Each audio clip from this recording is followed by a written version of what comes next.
Hey everybody, welcome along to the Traction channel. And today is Le Mans Ultimate Day. It's update week. We're jumping in a little bit quicker than we normally would for this because, well, basically there's a race on at the time where I want to be, I was going to be starting the stream. And I thought if I miss this race, if I go at 1 o'clock, then I'm actually going to, it's going to have a knock-on effect to what races I can actually do. So, we're going to get into all of this, but basically what I'm saying is we're going right in at the deep end here. Split 2 of 5 splits for some ELMS racing. I might need to do some audio leveling as we go, but we'll see. We will see. But hello everyone, welcome. That was a very rushed start, I know, but I'm still... I literally decided this about 10 minutes ago, so I'm still faffing about trying to get everything ready. But yeah, we're going to start off with basically an ELMS ranked race around Barcelona. So the new circuit is part of the new DLC pack. And yeah, it's going to be cool. LMP3 is what we're racing in. I'm just going to get straight out there and try and set a qualifying lap.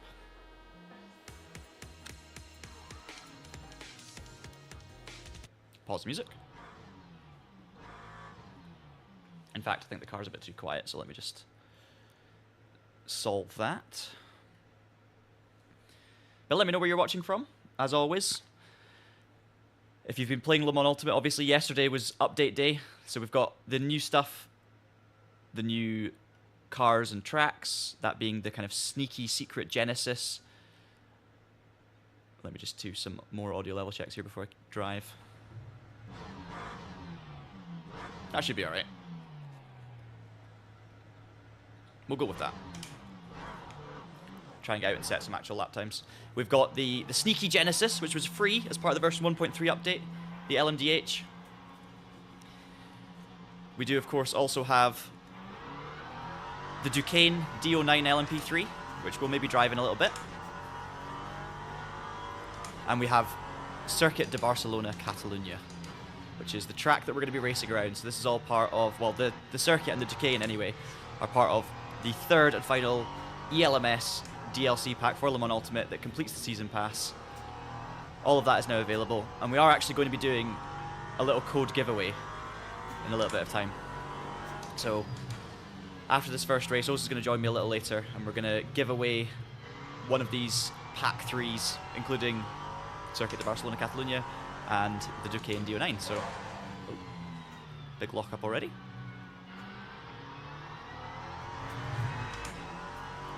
Just make sure the window's selected properly and everything's running.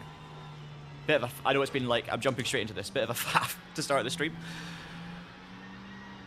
But hey Thierry, how's it going? Welcome along as always. Dali's also saying, what are good specs and price point for a sim racing PC? It's a good question. I think you can get a decent sim racing PC that will run most sims comfortably at 60 frames, maybe with a lot of graphical compromise for, you know, somewhere in the region of maybe 1,000, 1,500. It's difficult to know. I've not bought a new PC in a long time. I bought this PC actually second-hand, essentially, and the specs are in the description. The GPU is overkill, the RAM is very much overkill, the CPU is getting a little bit dated now. So you don't need as strong a graphics card as I've got. You could do with a more modern CPU, and you don't need as much RAM as I've got. But yeah, you can build something, I think, you know, for £1,000 you should be able to do some sim racing, put it that way. There just need to be compromises in certain areas. So yeah, there you go. Right, first qualifying lap then.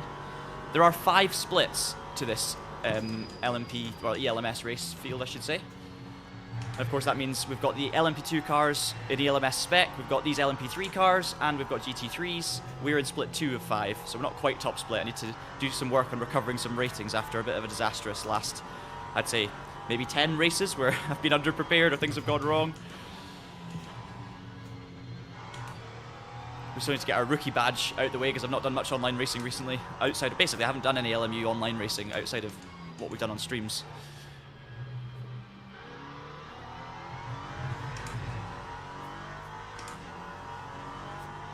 Hey Ken, how's it going? Long time no see. Ugh. That is the trickiest corner. Maybe the corner before is the trickiest braking zone, but that is the trickiest corner in terms of acceleration. In these LMP3s, they're just on the edge. They're absolutely on the edge through some of these corners at Barcelona. Especially if you want to go fast and you have any sort of speed-based compromise in the setup.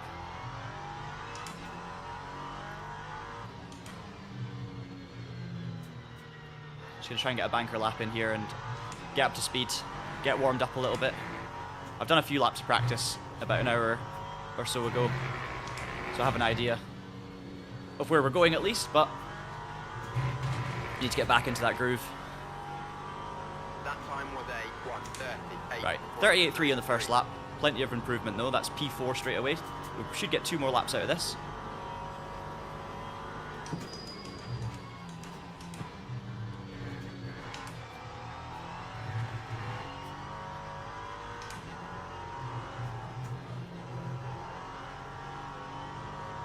I'm driving the Ginetta. I was swithering for this first race to jump in the Duqueine or the Ginetta. Obviously the Duqueine's the new car, but everyone will be in the, or most people will be in the Duqueine, I would imagine. The Ginetta is a car I actually prefer driving.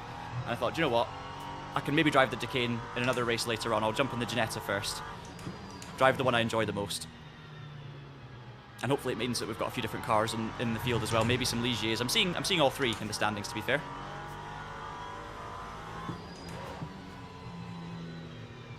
Ooh, understeer.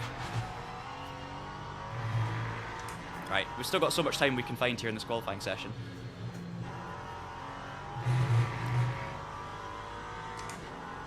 Oh, nice. So the way the giveaways are going to work is when we get to the giveaway, it's just the one code we've got today, but big thanks to Mans Ultimate for helping us out. But basically after this race, when Owsley jumps on, I don't know exactly when it's going to be, but hopefully after this first race. Oh, speak of the devil. Owsley's going to help us with the giveaway, and basically Owsley's going to give you instructions on how to join the giveaway. It's going to be along the lines of leaving a comment on the live stream.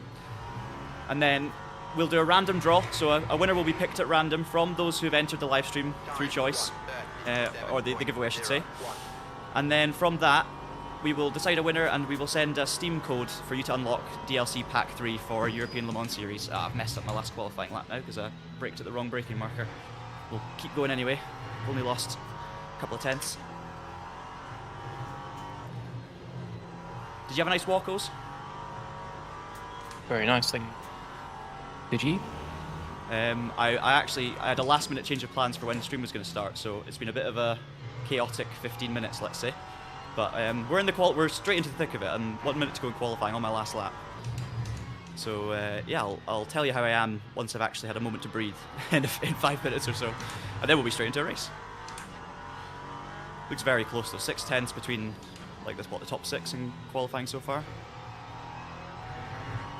Yeah, pretty close.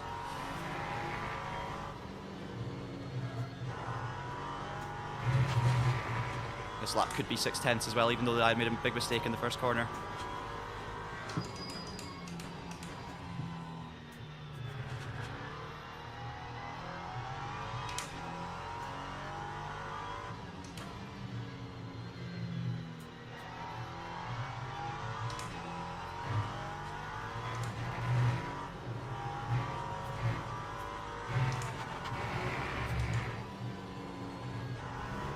Here we go. Decent lap. Found a second, so unless anyone else improves, we might have pole here. 35.8.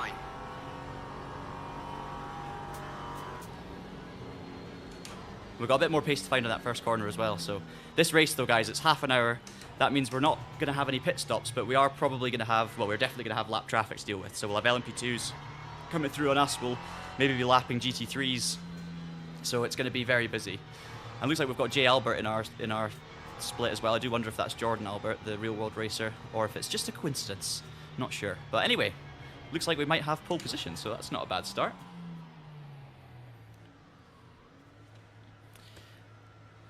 Yeah, so Abditier is right. We're gonna basically, we're not gonna say the code. Well, no, actually, no, that's not correct, Thierry. We're not gonna say the code out loud.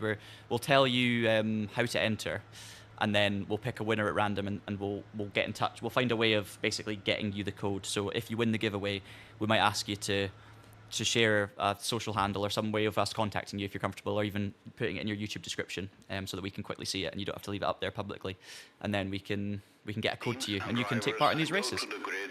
This is immediate. The race starts in 40 seconds, so I'm gonna just get ready straight away. So let me just put some fuel in the car.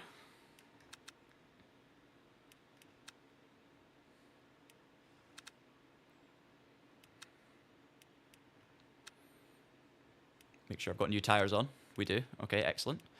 But yeah, pole position. So I can't remember the last time I won a race on Le Mans Ultimate. I think it might have been the special event I did with Ross and Yerne at Kota. Oh, we're going to catch the GT3s near the end. All right.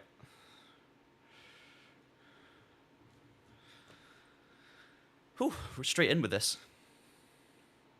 You can see that beautiful LMP3 field behind. But it is 4 Ginettas in the top 4 before we get to the first 2K in Ligier. Formation lap has started.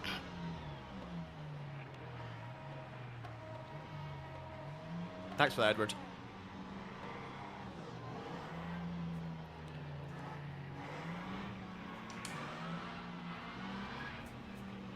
Right, so we're lining up on the right.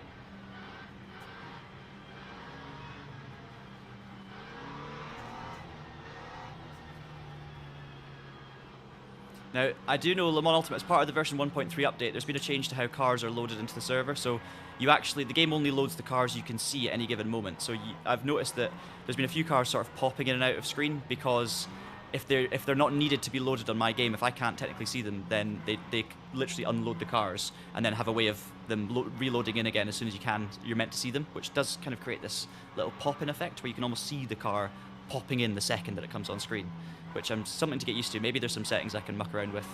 So yeah, we shall see. Thanks very much, Bradders, appreciated. Right, getting ready to go here.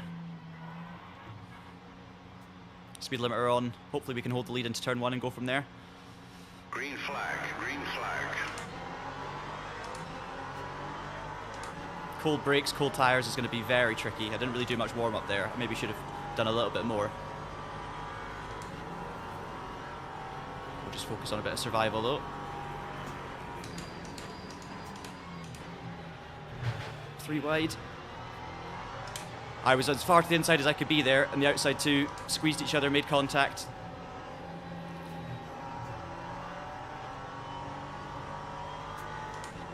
Perfectly avoided though. Nice one. Yeah, that's all I could do. Cheers, Oz. Right, watch this LMP2 come back onto the field.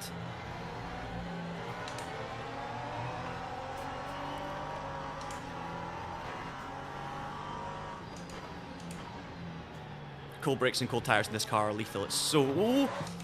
exactly that. It's so easy to... no, I was so unlucky there. It was too close to the LMP2s as they crashed.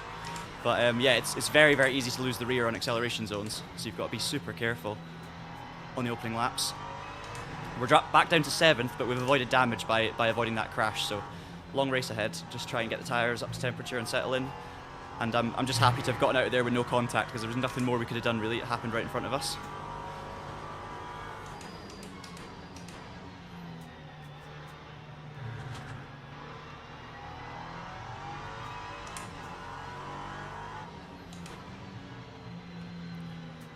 Should make the race more fun though, more interesting if we've got to try and fight through, if we do have kind of race winning potential pace. More yellow flags.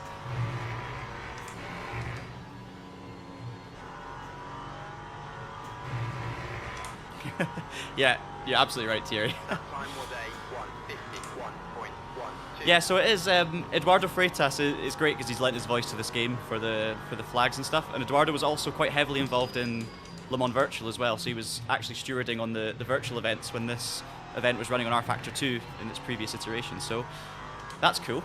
Eduardo Freitas heavily involved in sim racing, basically.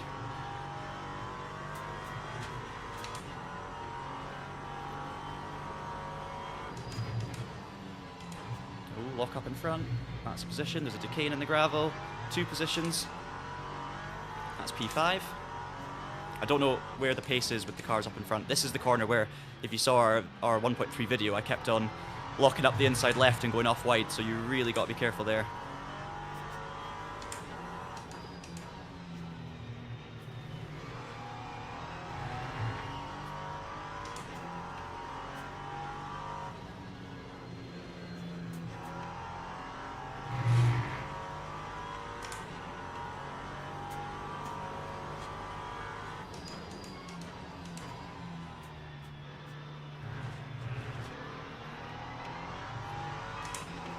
So first proper race laps of Barcelona, and you begin to kind of see what it's like for combat and wheel-to-wheel racing, which we kind of know from from real world stuff and from other games, of course, but first chance on LMU in prototypes and GTs anyway. I think, honestly, I know you're not a massive fan of this track, you're kind of bored of it, I guess, but I do think it's a pretty good track for racing. Yeah, it's great for overtaking. 137.73. Speaking of overtaking, we've got a GT3 coming out the pits and these two side by side. Oh.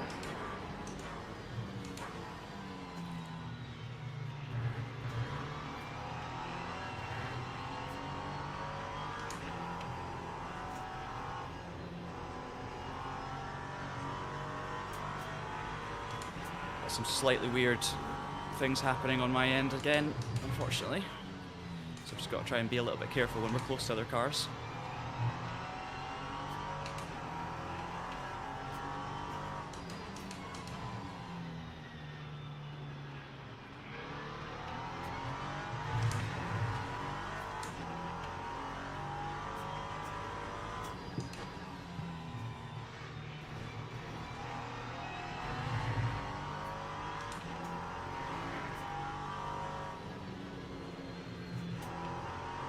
Just going to keep trying to settle into this rhythm though. We're only 1.9 off the lead, so we're right there pace-wise, and I'm taking it fairly safely at the moment. Making sure we don't mess up the tyres or make any big mistakes.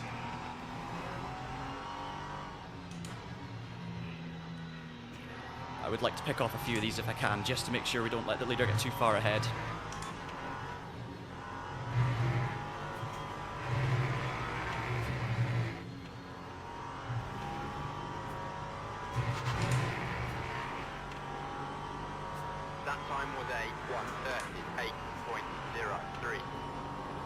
We're battling, here we go.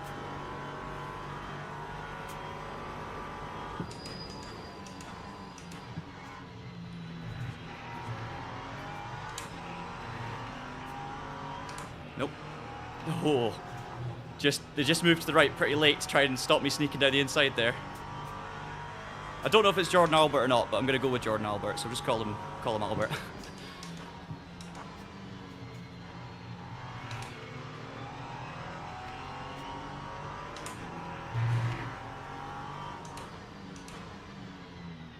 It's actually Jalbert. Jalbert, yes.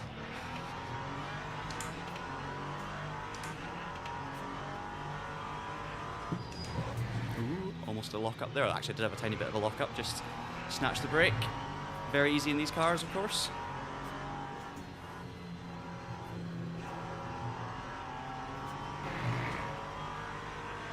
Yeah, we'll do something, Thierry, don't worry.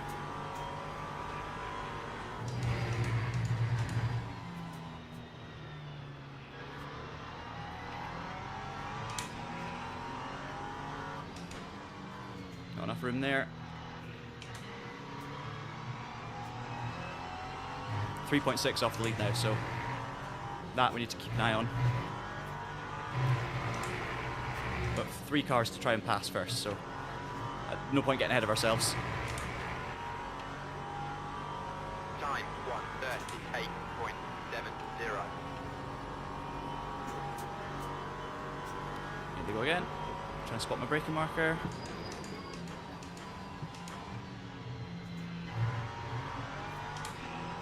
I do feel like P2 and P3 are going to come together at some point.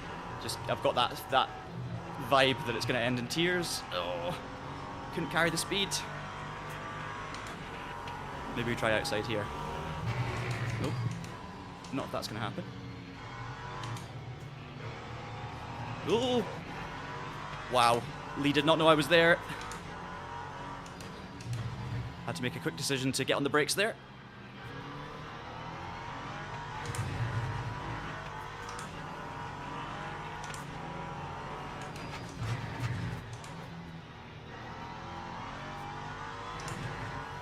Not happening.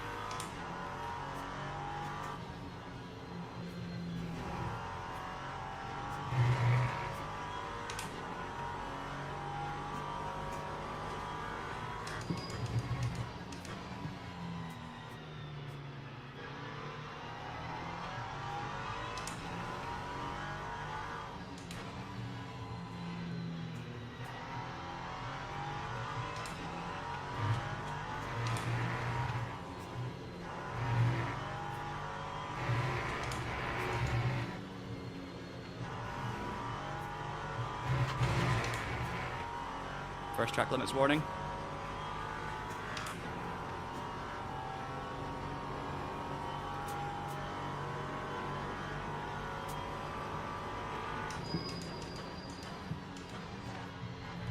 Force him a little bit wide, try and do a switch back.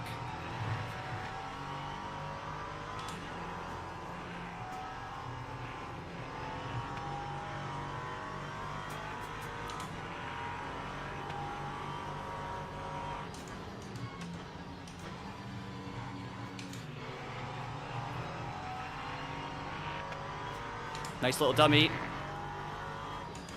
I wanted to go outside there, so I thought I'll dummy to the inside to make him defend, and then switch to the outside, and that was a nice move.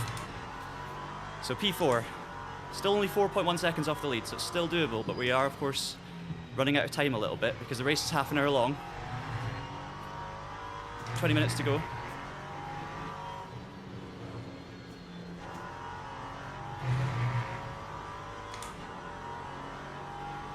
I'm not even paying attention to drivers' badges. We'll just treat them as we'll see what they do on the circuit, basically, because I know the badges system is depending on obviously how much people are playing and people getting caught up in other people's incidents, for example. It's not necessarily reflective.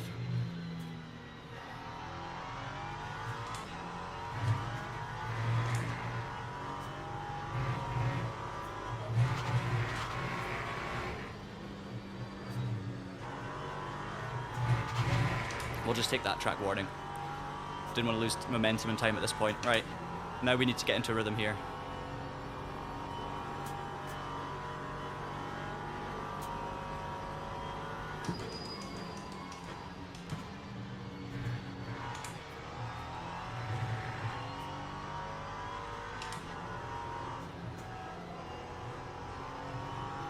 Looks like since we got past Lee, everyone's kind of sped up a little bit.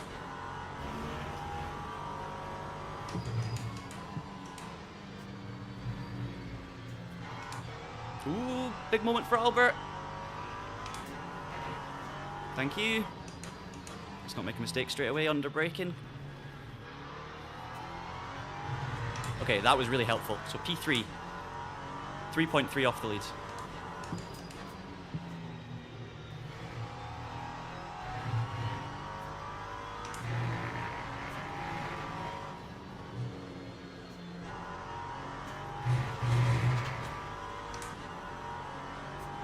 Too far back to have a lunge, so it's fine.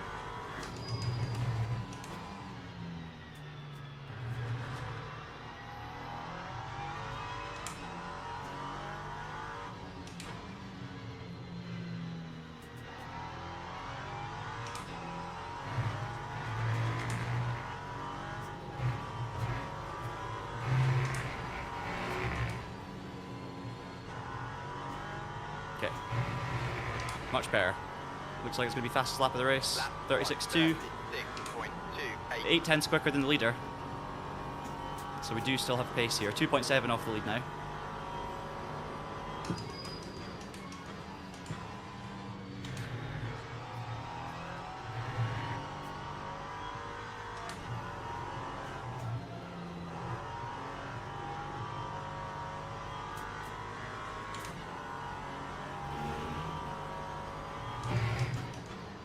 So easy to have a little snap like Jalbert had here last lap. You have to be so gentle on the throttle application, so smooth with your steering. Mistakes are just really, really easy to come by, honestly. Tiny bit of an inside lockup. Get away with it.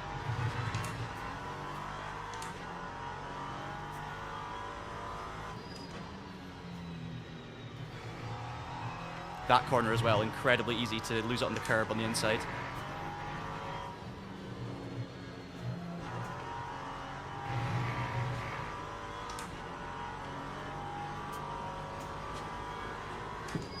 Yellow flag up ahead.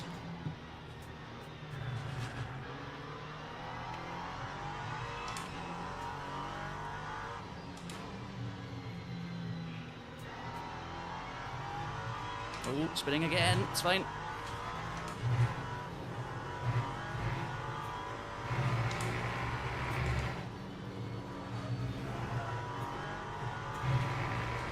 Another fastest lap coming up. 1.7 off the lead. 36.2 for Albert behind as well, so Albert's speeding up. I'm very lucky I got past him when I did. because that's not a speed difference that makes it easy to overtake for sure. It's all going to concertina up beautifully here though for the race win potentially. And then obviously once traffic comes into play, it's going to get chaotic.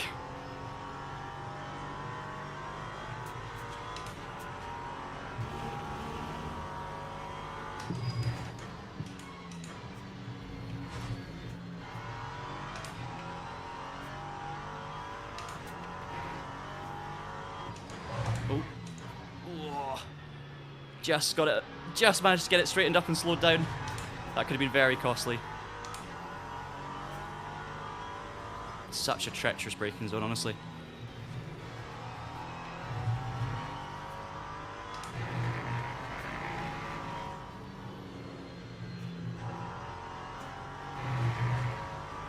Cheers, Thierry.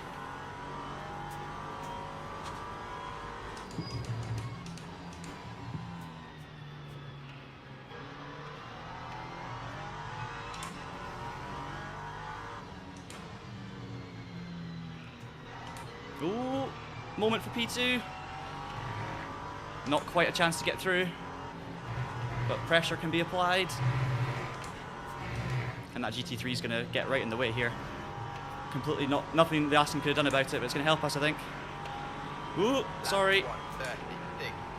Come on. Tiny bit of slipstream. Oh, they're backing out. Oh! Wait a minute. Oh no.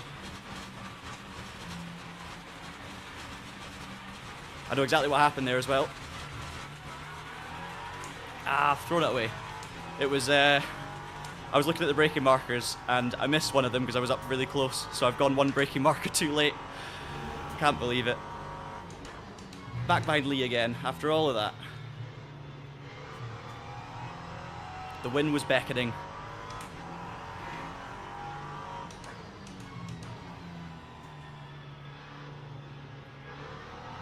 It's really difficult. You can't quite spot which braking markers which. So you've got to kind of like count them. And when this is the first experience I've had properly battling someone, so it's I've just got it completely wrong. I need to pick a different reference point, I think, because they're just really, really hard to spot. Oh well.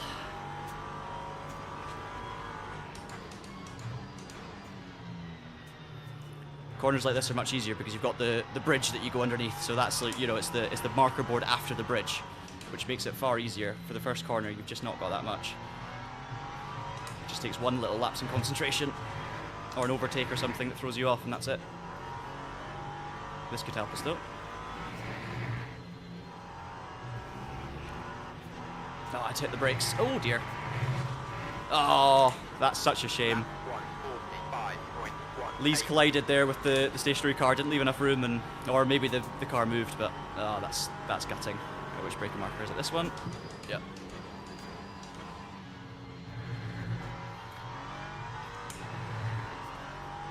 Right, 13 minutes to get to close 7 seconds. I mean, if they really battle hard for the win, because I know Albert's got pace, but P1's a bit slower, you never know. Like, absolutely head down, 7 seconds to gain on the battle. And if they start battling and losing a couple of seconds a lap and I'm fast, then it's still possible, potentially.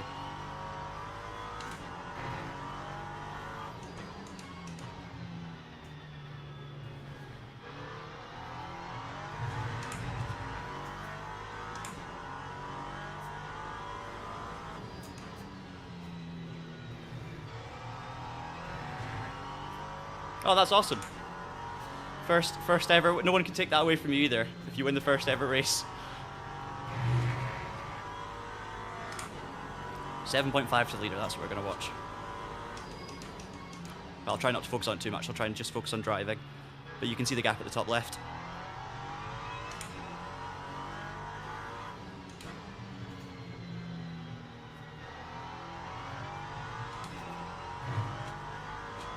I am using a Go setup on this Ginetta as well, because there is no kind of Barcelona setups yet. I've actually taken the Silverstone setup and just made a couple of tweaks to make it a little bit more stable. That time was a 1:36.79. 7 seconds.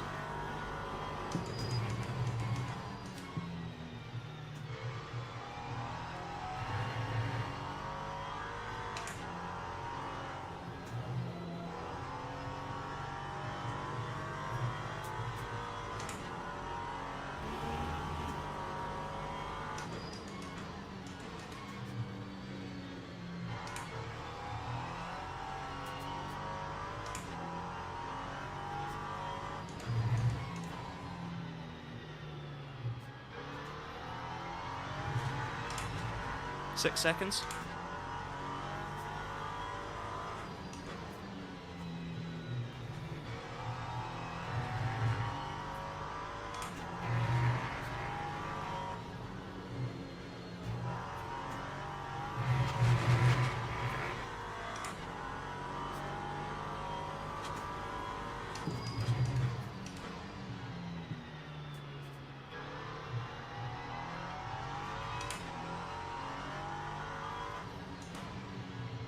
Obviously they've come up against traffic, so I'm going to get hurt by this as well.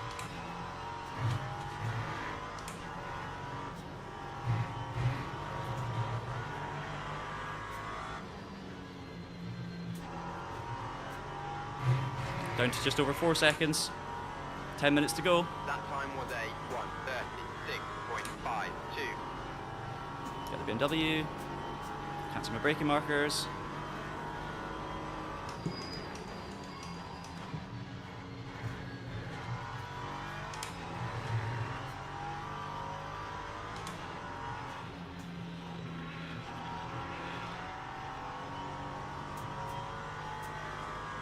Change of lead as well, that could change things if the faster driver's now into P1. Look at all this traffic as well. It's going to be a bad time to catch them, I fear.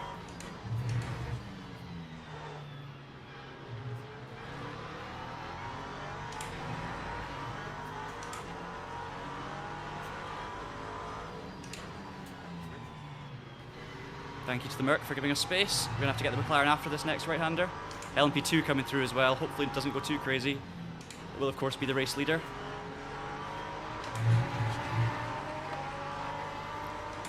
Let's follow outside. That's going to cost us a little bit.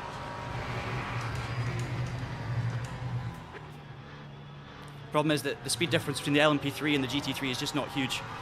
So you have to think your way through the moves a little bit. You don't have a huge amount more like speed in the straight, so you've just got to rely on downforce. And like that, you can just get caught at the wrong time and suddenly it's 6 seconds again.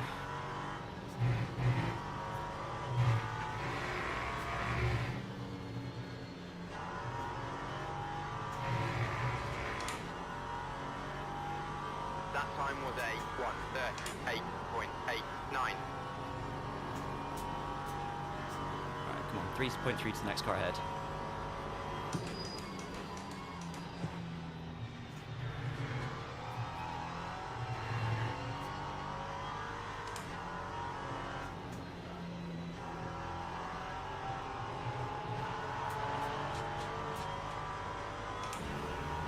LP2 coming through.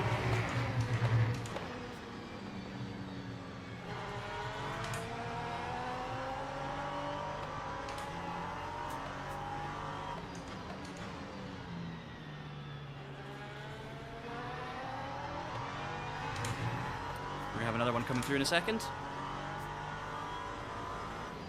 The LMP2s do have a better pace difference than the GT3 to the LMP3 just because of the downforce and the performance.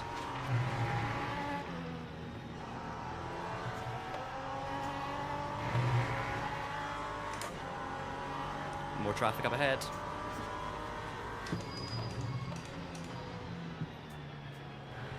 That's one position. Whew.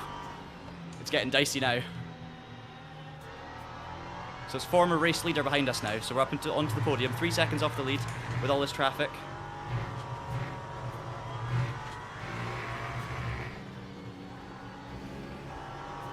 Come on, 7 minutes to go still. Time 1:37.7. Pushed as hard as I can, Thierry. Look at the speed difference, it's just not enough here.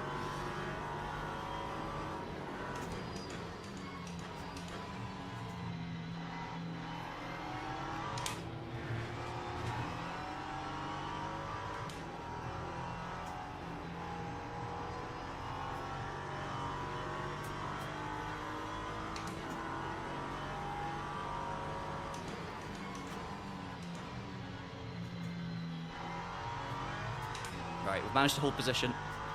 Just a little bit of time loss, nothing crazy.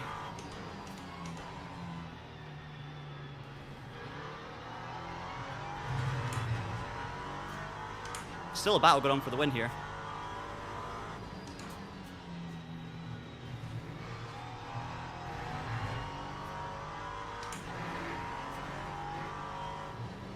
There's going to be a lot more LMP2s coming through soon as well, of course. Oh, not good.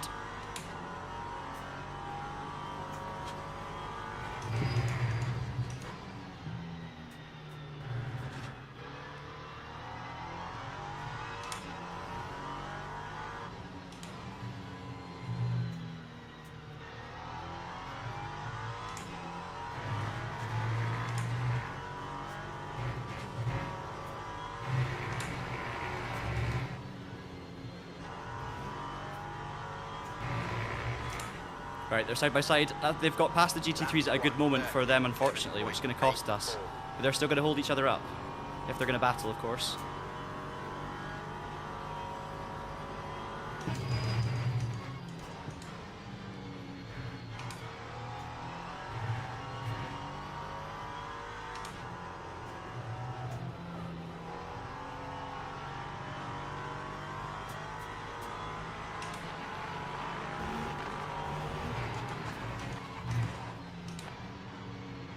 Commit to the outside on these two.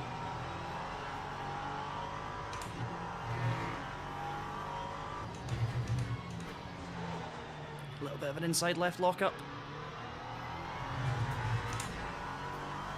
Oh, we're almost there. We're almost there.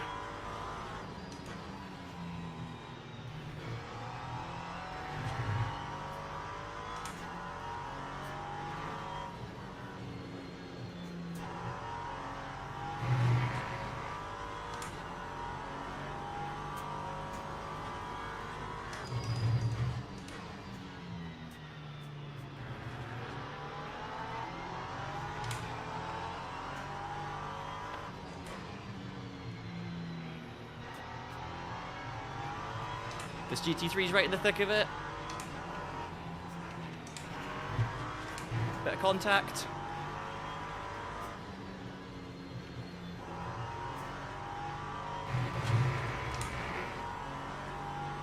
Oof. Time 1:30. It's possible. 7.52. Thierry, I'm going to do my best to not do anything stupid. But I can never guarantee that. You've seen enough of my streams to know, Thierry.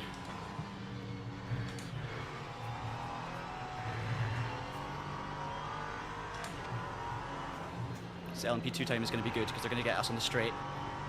And then maybe have to deal with the other ones in the corner, which is going to help. This is a chance. Oh, just got past Lopez. Unfortunately, Albert's out in front, who's got a bit more pace, I think.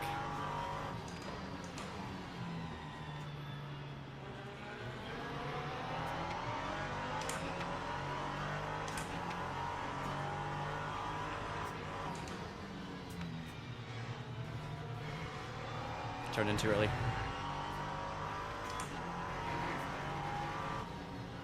Fair play from the LMP2 for waiting there. 2.5 minutes to go.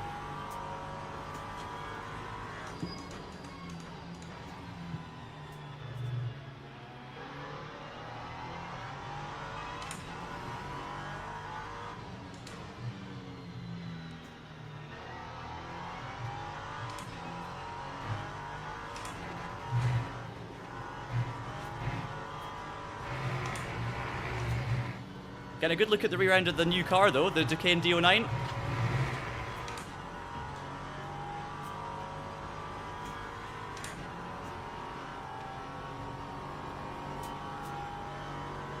Alright, what we're going to do here.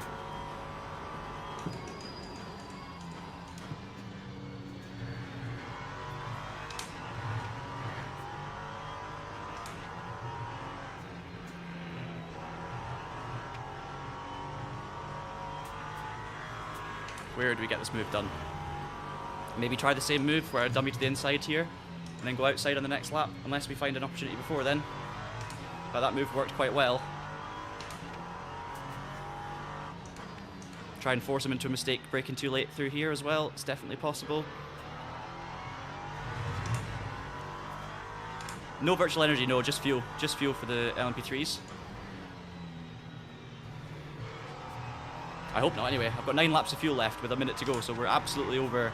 We've gone way too much fuel compared to what we need, but that's fine. It's the mistakes that have cost us, not the fuel. Pace isn't the problem.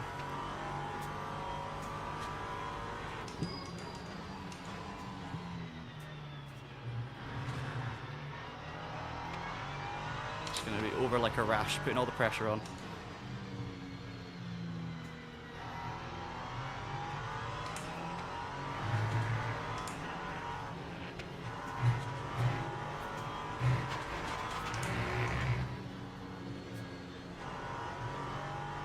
Ah, that chicane is very good through the last corner.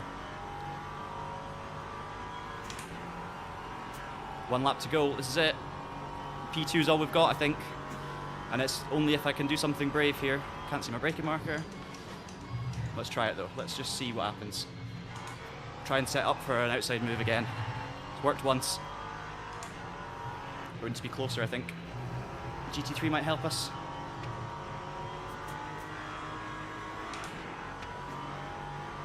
No. Too far away.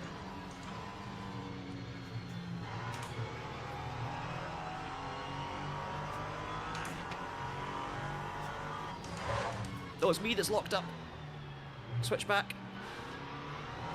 Oh! That was so close. So close to throwing it away again. That was the most lock I think I've put on an LMP3 without actually losing the car. This GT3 could help. Last chance, maybe. Nope. Got to make sure we avoid contact.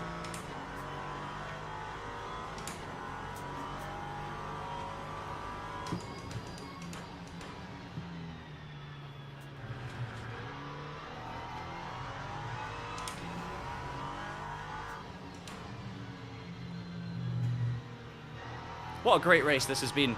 It's my mistake, of course. The first lap was definitely not a mistake, but it was definitely the missed braking marker for sure into turn 1, which, to be fair, I was lucky not to wipe anyone else out with. That's the one that's cost us. But other than that, really, really good race. And I'll take the podium. Not many bits of contact. And we can still do the next one in 15 minutes. And one of you, if you want, can join, because we're going to do the DLC giveaway. Oz, are you around to do the giveaway just now? Can you hear me? Way too much fuel as well. Whew. Hello, hello. Hello. You up for doing a giveaway then? Sure. We did have the fastest lap in LMP3, so I will take that. But yeah, threw away the win. Would you like to message me a code? Yeah, so it should be the one I sent you the message earlier with. No, sorry. Oh, like how to enter. Yeah. How about... Let's think of what we do here. What's the entry requirement going to be? What about P3 not good enough? Was that too many words? Sounds good. Right. So, we're going to do a giveaway, guys. If you would like Pack 3 of the ELMS DLC pack so that you can also race at Circuit de Barcelona Catalunya on the Mans Ultimate in the Duquesne LMP3 car, then you can enter this giveaway. I'm going to say, we're going to have instructions in just a second on how to enter, and you're going to have to write a message in the chat. Exclamation mark P3 not good enough, all one word. And if you don't know how to spell it, just copy the message from Nutulicious. But I was also going to say, I'd appreciate it if you already own the pack, don't enter the giveaway, because obviously you'll not be able to redeem it, and therefore it'll be a missed opportunity for someone who doesn't have the pack already. So if you already own the full ELMS season pass, then please don't enter the giveaway, just for the fairness of everyone. But of course, you know, anyone who doesn't have it, welcome to join, and we'll get you a code. So yes, enter the giveaway. Annoyingly, we might have to choose a different code because I'm having to manually review them. Oh yeah, okay. Thanks to YouTube. Let's do a different code. Let's do an easier code. Why don't we just do third, like THIRD? Sorry guys, we're doing a new code.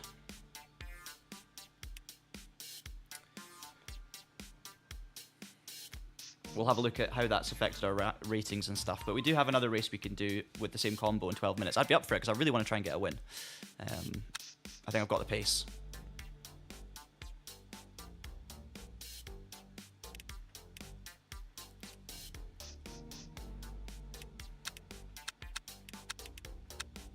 Just turning down some graphics. I've realised, and I had no idea about this, I accidentally left all of my graphics on the max ultra settings in order to do. I was taking screenshots for thumbnails, so everything's on ultra. So guys, I had everything on ultra, so I've just taken it down to like mediums and highs just to see if I can deal with this like slight issue that you're seeing where the cars are. I don't think it's a graphical issue, honestly. I think it's something else that I still need to solve. So it might still happen. It probably will still happen based on what I'm experiencing at the moment. But yeah, we don't need as many graphics, and hopefully it gives it a better chance of not doing that. We'll just have to see. So we'll just take everything down from ultra to medium. But there you go, giveaway! Exclamation mark third. No, it's P3 from pole. Oh, is there another new one? Okay. Oh, yeah. Okay. Sorry, guys. Exclamation... I promise this is the one. Unless it breaks. Exclamation mark P3 from pole. I do apologize. You guys have got the drift, though. Yeah, I just wanted to rub it in. P3 from pole, yeah. Not good enough. We'll win the next one. I'm desperate to win the next one. Let's not make any big mistakes. I'm happy to do the same thing again. Will. I could race in the Duquesne, but I think I'm in the Ginetta. I'm comfortable. I've got the speed. I don't know. Just stick to the Ginetta, I reckon. Let's try and win a race. Like I want to get my rankings back. So let's aim for a good result rather than just kind of compromising ourselves for the sake of it. Let's see our ranking changes then from this race. Gained driver rank. Gained. What else we gained? So finished third is a gain. Beat 2 drivers with a higher ranking is a gain. A low impact loss for losing to 2 drivers with a lower ranking, but gain for pole. So yeah, I mean, overall pretty good. Pretty good.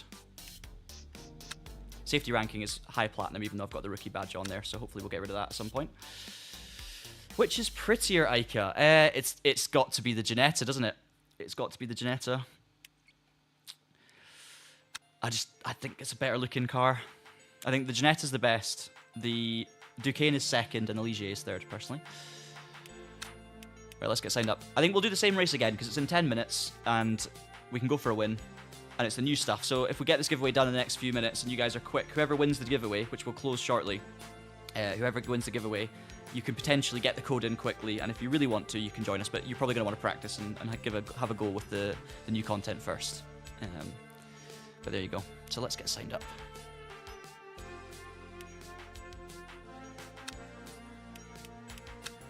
We'll stick to our comfort.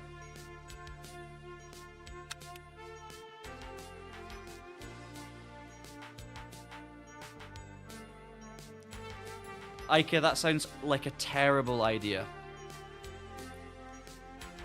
You don't want P3 downforce with 200 more horsepower. Do you think they look nicer than the P2s? Is that why? I really don't think they do. I'm not visually the P3s, they're kind of cool, but I don't think they're pretty. I just don't. It's not for me. You madman.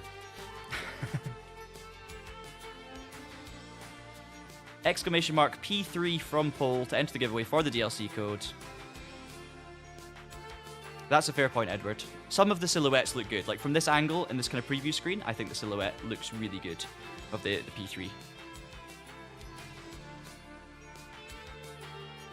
I like the LMP2 cars when they had the roof chopped off as well. They look cool. We'll take a drink of our stein of water.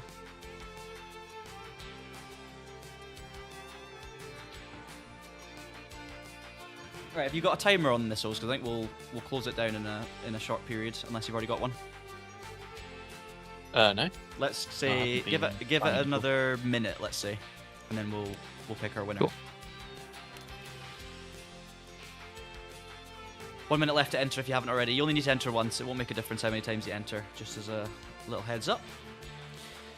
I am back behind the wheel this weekend for the first time in a little while. I only did one real world race event last year, just one day, one event, in a friend of ours' car, which was excellent fun, very, very good. In a Aspire GT3, it's called, and I will be back out again this weekend in a single seater for the first time in almost 3 years, which will be very, very nice.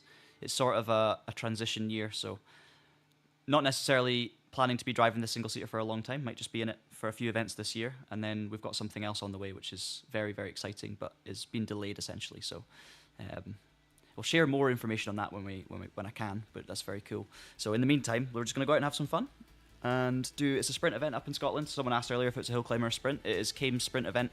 So essentially, it's a purpose-built sprint track that you can go and if you don't know what sprinting is, essentially you're competing against the clock, against other people in your class, so similar types of cars, similar performance, and it's all about who gets the best time. You do like a couple of laps, counts as a run, so you're on your own. Basically, you're hot lapping 2 or 3 laps, and you get a time from when you leave the line to when you cross the finish. And it's great fun. Kind of more affordable way of going motor racing. And it's very popular in Scotland because we only have one circuit. So we only have one proper big circuit for circuit racing. Whereas the sprints and stuff, you can do sprints around kart tracks. You can get purpose-built venues on the go like Kame's. So it's good. Like a tarmac rally, kind of. Ken's won the giveaway. Congratulations, Ken. Osley, actually, you should be able to contact Ken via Discord, potentially, because I know that Ken's active on Discord. So, Ken, if you're alright with that, we'll send you the code via Discord. Just let us know if you're happy. Get the code into Steam DLC, basically redeem the code via Steam as if you're purchasing a new game. Paste that code in, and then it should unlock the DLC pack. So, we'll see you on track at Barcelona at some point, or hopefully we'll see some nice screenshots of Barcelona. You're very welcome. Thanks to everyone who entered. I'm sorry to everyone who didn't win. But there's always next time. We'll do giveaways whenever we can. Ika, I don't know if you'll now that you've not won the giveaway, I don't know if you're still willing to come, or if you're going to hold a grudge and be angry at me for us not giving you the giveaway code. But if we're still friends, you can definitely come to the south of Scotland this weekend if you want to, and come visit and come see the race car. So it's Kame's Sprint, so it's Kames, and you should be able to find it. It's not necessarily they're not the most well advertised events in terms of they're not the easiest thing to find necessarily, but it's all Scottish Sprint Championship. So if you can reach out to me on socials if you're unsure, if you want to know more about it or anything like that, do so.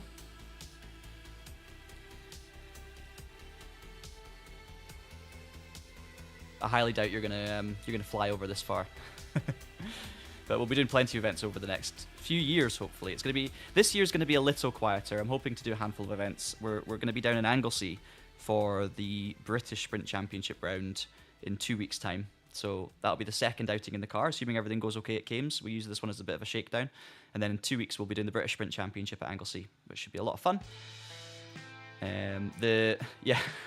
No worries at all. No worries. I wasn't actually expecting you to come all that way. It was, but if you want the information for the events, if you ever do want to come, just let me know. But yeah, this single seater is actually the ex Ethan Faulkner car. Ethan Faulkner is also a sim racer. Some of you may be familiar with, but Ethan has moved up to a bigger engined, newer single seater. It's about 20 years newer, not 20, but maybe somewhere between 15 and 20 years newer, bigger engine. Going up from a 1340 Hayabusa engine to a 1600cc Hayabusa engine, and he's going to attack the British Sprint Championship. So he's now going to try and win that this year, and we're having a go in his old car essentially this year, or his previous car, and then maybe we'll go and have an attack at the British Sprint Championship another year, maybe next year, something like that. So plenty of exciting stuff around the corner. Oh, Anglesey's only 2 hours away. Oh, that's awesome. It's the 18th, so it's in 2 weeks' time. Two weekends time from this weekend, if that makes sense. So I think it's the 18th, 19th, I think it is. Saturday, Sunday. So if you fancy coming 2 hours away, come and say hello. That'd be amazing. I'm very well, thanks, Blarmont. How are you? Welcome to the stream. Nice one. Well, obviously, just let us know how you get on if you're going to make it. We'll be streaming between now and then, so we'll catch up. But either way, it would be awesome to see you, and obviously, no worries if not. Oh, brilliant, Blamant. So you're doing track guides on LMU as well. That's cool. Oh, that's much appreciated. They weren't the best. Like we could have done them if they'd been later in the traction life cycle. We could have done those track guides better. If we were to redo them, you know, even months or a few years later, they would have been better. But those ACC track guides were the first videos that I ever made for Traction. So the first proper professional YouTube videos. So they were very much like first voiceovers, first scripts, and there's a few things we would have done differently with the inputs for the first set of them, but we couldn't go and redo everything and things like that. But the fact that they're still up there as you would consider them some of the best on ACC is a good thing. So they're still good enough. No, that's awesome. That's awesome.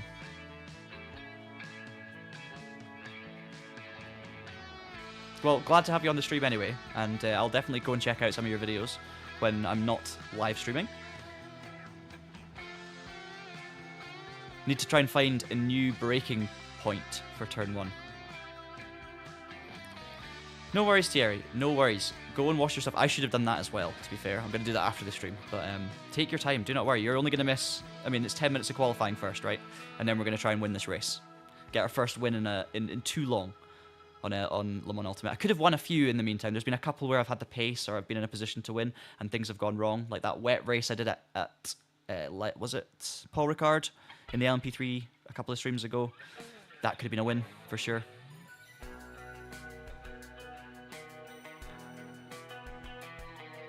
$167 registrations, 44 people per split. So we've got 4 splits. We'll probably be split 2, but maybe we go split 1. We'll have to see. And if we're split 1, then it'll be a, yeah, proper tough challenge.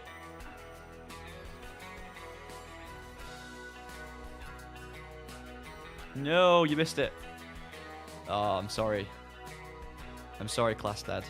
Next one. There's also a really cool combo happening at the moment, which is Silverstone National. So the old, short Silverstone layout, which basically you go through Cops, and then you've got a tight right-hander. Instead of going through Maggots and Beckett's, you go right, straight back onto the Wellington Straight, and then you go through kind of the Luffield section and Brooklands, and then back round. So really short lap times. Like, I think in GT3s it's like 45 seconds or something like that, or 50, maybe 55. Very, very short. That was actually the circuit that I did my first ever real-life race on, with Silverstone National. And also, it was the last time I ever did a GT-style race in real life, was also Silverstone National. So my first and last races to date of, at least last race in GT's, first race in anything, Mazda MX-5s it was, have taken place at that circuit. I can imagine GT3 racing around Silverstone National in this game will be the closest thing to British touring cars that you could get in sim racing that aren't actually in touring cars. I think with the competitiveness of the online scene of this game, you know, 35 or however many GT3s fit around there, it's just going to feel like a British touring car race, but rear-wheel drive. I think that's awesome. So that is a combo that's on right now. If after this next race, if I've still got time and the timings actually work, I'd love to jump in that and do that for fun. I think it'd be a good way to end the stream. So yeah, stay in tune for that. How do you take turn 3 and 4? I don't know if I'm doing turn 3 and 4 right. So turn 3 is... So you have to kind of go back to turn 1 for this. Turn 1, I try and focus on the apex, and then I'm almost flat through turn 2, but I just lift a little bit over the curb just to stop the car getting unsettled. That allows me to keep it to the left as I exit turn 2, so that I'm entering turn 3 from a bit of a wider angle. And I go fairly committed on the way in, and then I just lift quite early in it. You'll see when I'm driving and qualifying, you'll see what I do. You'll see all the inputs, but I lift earlier in the corner to keep myself tight, and then when I feel like I can, I just squeeze back on the throttle. I don't nail the throttle immediately unless I'm very comfortable with the back end, because these cars will swap ends. But you just got to try and, like, I commit on the way in, little bit of a lift to make sure I get the turning angle essentially, and get the left-hand side tires gripping up, just to avoid any understeer. And then when I feel like it's going, that's it, on the throttle, and it should naturally kind of push me out towards the exit. Sometimes I go a bit early and get it wrong, and you'll see me running a bit wide. And that then leaves me on the outside. Now, for turn 4, I did, when I was playing around with getting up to speed, I did try crossing fully over the curb on the left and using a little bit of that kind of runoff area on the left, which does open up the corner. And I reckon the top level esports guys, with a lot of practice, if they work out the curbs and the way the bumps lie, I think that's probably still going to be the fastest ultimate line. But you'll see me actually, I'm staying all the way inside of the curb for the turn 4 entry, because the transition as you go over the curb and the bumps there are horrendous. So instead of me rattling myself to bits and potentially locking up the car and getting unstable, or destabilizing the car on under braking. I'm playing it a little bit safe, maybe losing a little bit of time and just staying inside the curb and going in from there. So that's what I'm doing through turn 4 at the moment. Maybe in future I'll get faster and I'll take more risks. Nice one, Nova. Yeah, I said that in our sort of ELMS version 1.3 update video at the start of the week. I did say if you're not going to spend the money on the season pass, if you just want to buy one pack so that you can race in LMP3s around all the different circuits that you already have, I wouldn't buy the pack based on the car you like. I'd buy the pack based on the track you like, because the LMP3 cars are all similar enough that as long as you have one of them, even though I prefer the Ginetta, the Decay, and then the Ligier, I'd be happy in any of them. The track's more important. Buy the track that you want. And in this case, pack 1 is Silverstone. I'd buy pack 1 before all the others, but then I would buy Barcelona second, and then I would buy Paul Ricard third, even though Paul Ricard has the Ginetta. So I'm with you on that one. Pack 1 is the way to go. I'm a bit concerned. I've been loading in now for far too long. I feel like I'm missing bits of qualifying now, honestly. It's gone from 100% to 0%.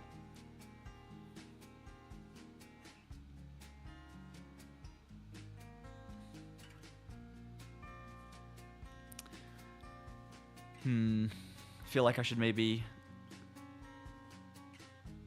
Should I quit and rejoin? I'm a bit worried I'll miss the race at this point. But if I do, I'll just do Silverstone in the GT3s. Oh! Okay. Wow, we've missed like half of quali, guys. And the tyres take a little bit of time to come up, so that's not ideal. Alright. Let's just get out there. The game wasn't loading properly. I might have been because I clicked off it, to be fair. I've lowered the graphics, hoping that'll change some of the performance issues we were suffering from. Didn't realise I'd left them on very high. Okay, I found a new braking reference for turn 1 just on that outlap, so I'll talk about it when I get there next time. Alright, good luck, John. Cheers, Oz. Thanks for sorting the giveaway. And yeah, catch up with you later. Bye.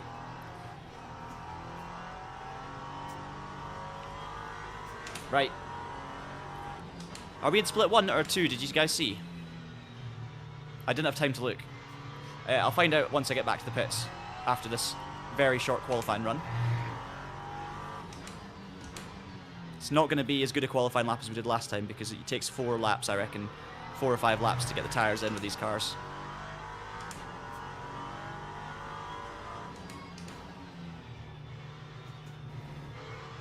Ugh. That's so tricky on cold tyres. Be very, very careful through there. I urge you.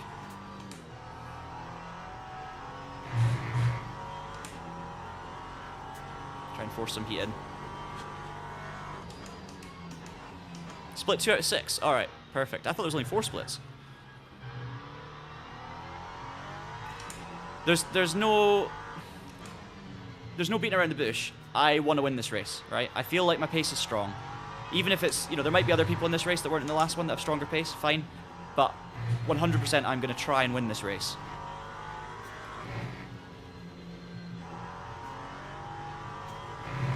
Car is definitely not up to temperature, but we should get 2 laps in.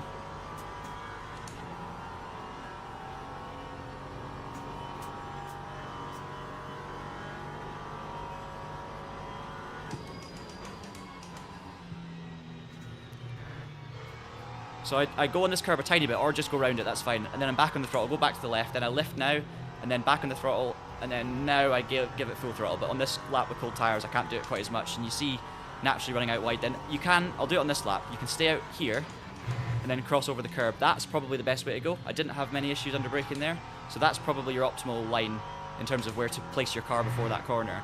I've just not gotten comfortable and enough practice there to do it every lap in the race. Maybe I'll do it now because that felt pretty good, but it's just very easy to lock up as you cross over that curb. This is the one where you need to be careful, so you want to just get on the curb in the right spot and then really be careful and delicate on your throttle. If you nail the throttle through there, the way the corner's set up with the camber and everything, you have had it.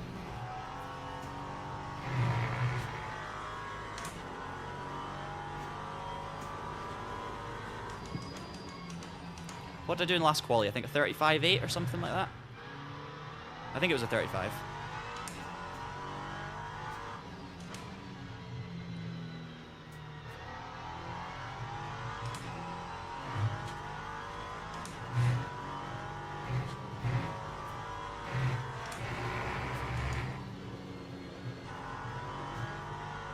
Right, we're going to get 2 more laps in.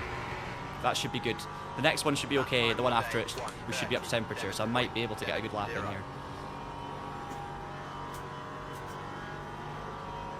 So I found my new braking point. It's just before the brake marker that I want is just before the orange paint on the wall. So that's going to be the secondary reference if I'm unsure where I am. I need to make sure if I see that orange marker coming, I need to be ready or on the brakes already, basically. Let's try it again. So running all the way out here. Gonna brake here. Yeah, do you know what? I was saying I was scared of it earlier, but actually I think I might be okay. Don't know if I'm losing more time though by doing that cautiously than attacking the way I was doing before. Maybe on the next lap I'll do something different and see if we gain or lose.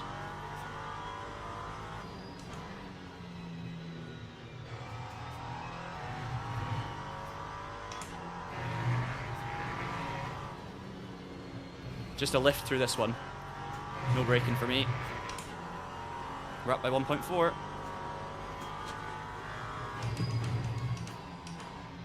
You want to slightly late apex here, touch the curb on the power, but again, just ease on the throttle, then get on full. Careful under braking into here, very easy to lose the rear if you go in too aggressively, and then use the throttle to turn the car on the exit. Run out to the curb, then it's a little bit of a kind of feather here, then on the throttle halfway round. Touch the curb in the middle of the corner there on the power, use the white anti-cuts. And there you go. That's going to be pull for now. 36.10.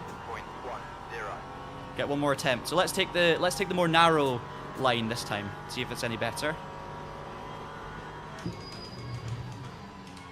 Sometimes I take second through turn 1, sometimes third, but I usually accelerate out in third. It's just kind of getting used to that still. So fully attack, then lift, then back on the throttle, full. There we go. Okay, this time we're going to go inside the curb and brake. Wow, lost just over a tenth. You can see it there, but gained it back. But I reckon, yeah, definitely better going the first way.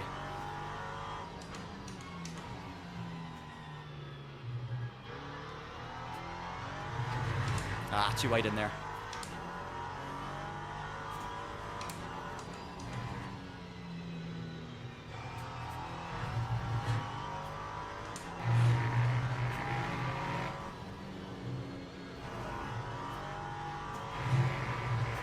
Much better. Tyres, I'm still getting better every single lap at this stage of qualifying. You can see it in the delta. Even when it's not as good a lap, I'm quicker by 0.3.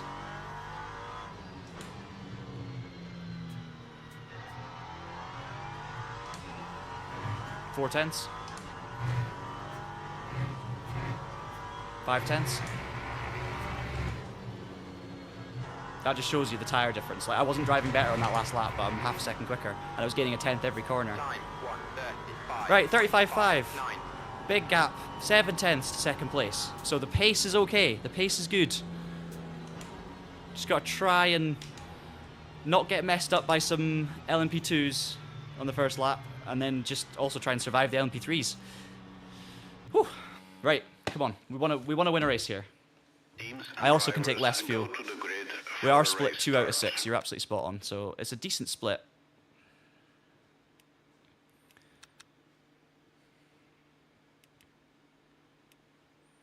Don't want to take a crazy amount less fuel just because I don't need it. And also, you never know if the race goes on an extra lap, you know? But I think we'll be okay. So just a little bit less fuel. Sorry, there we go. Actually, no, let me just check them real quick. New tyres. I almost forgot to take new tyres. Whew. Close call there. Guys, I'm jumping away from the camera just as I change setup because it's a Go setup. So it's paid for setups that I'm basing this setup off. So I don't want to be unfair and kind of show that on stream, if that makes sense. But yeah, a reminder, Go setups, information in the description as well if you're interested in playing LMU and you want some nice, good setups to base your open setup races on. And as you can see, you know, I've got good performance, so.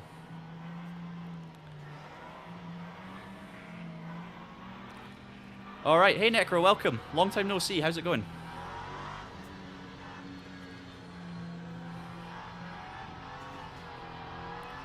I've lowered my performance graphics considerably, so if I was getting some frame drops earlier, hopefully it's a little bit more of a chance of being stable, because I mean the frame rate, I was on Ultra on almost everything, and the frame rate was still not perfect, but it wasn't terrible.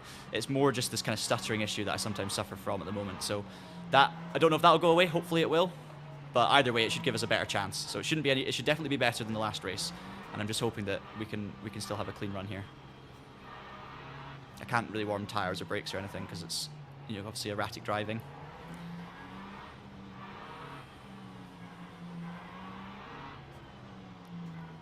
Nothing other than a win is what I'm looking for here.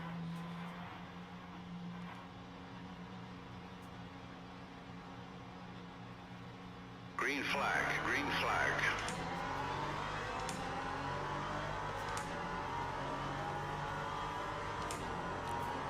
P2 is going to come across and cover. We'll go somewhere in the middle of the road, I reckon. So I can spot my braking point. Cold tires, of course. Ooh. Wow. I saw that coming in my mirror, so I lifted off the brake, rolled forward, rolled to the right, still got collected, but I think I've avoided damage. And I was very lucky, but also I anticipated it well. So head down now. Remember the cold tires. Careful on corner exits.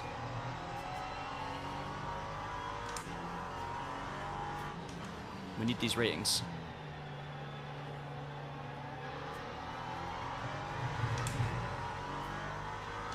Okay, so far so good. Very lucky to not lose a rear wing there. So I definitely got collected.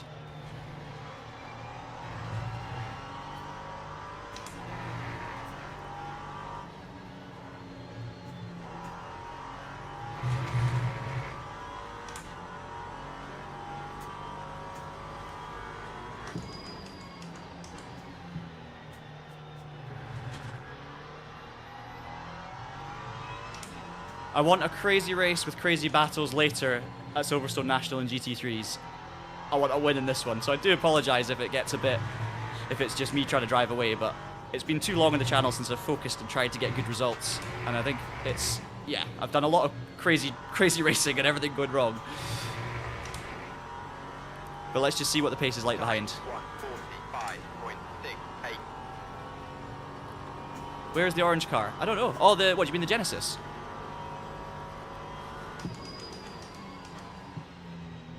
We can have a look at the Genesis between this and the next race for sure.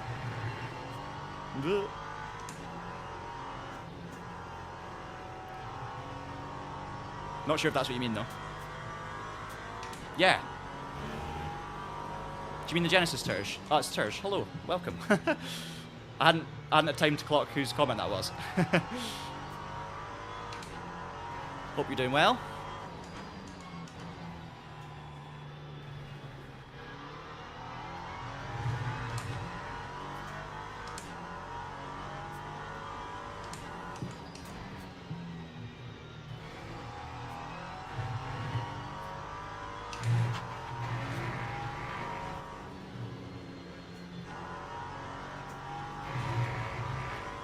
.8 second lead.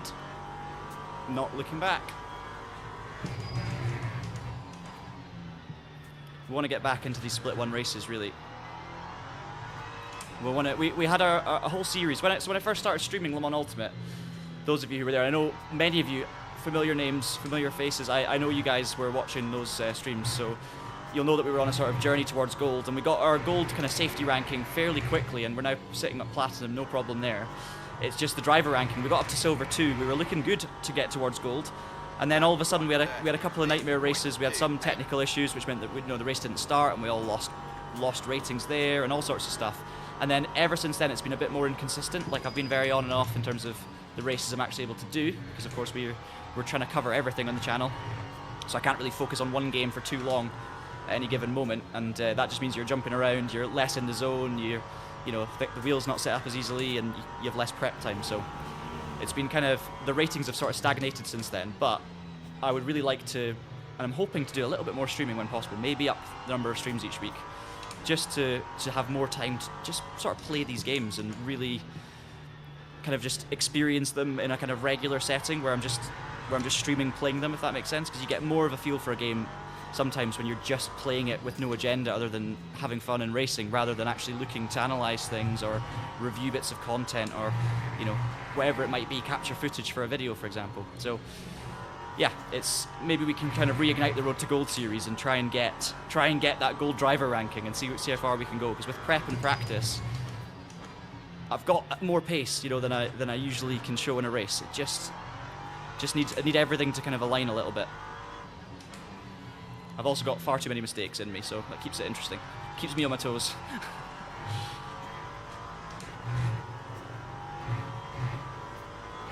But when you get hooked up with a certain combo, it's just the best, this game.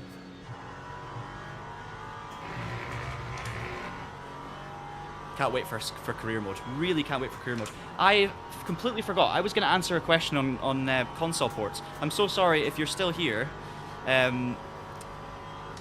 If you're not here, then I've definitely failed, because I should have answered this question ages ago. But do we have any updates on the console? Well, the last thing we heard was, as part of the earnings call, the console was on track for early 2027 to mid 2027. Now that actually marked a delay, because beforehand it was late 2026 to early 27. So we've sort of moved things back by one step for the console launch, or at least the kind of planned console launch. Now, of course, more delays could happen, things could change, but at the moment, as it stands, we're looking at early to mid 2027 for console.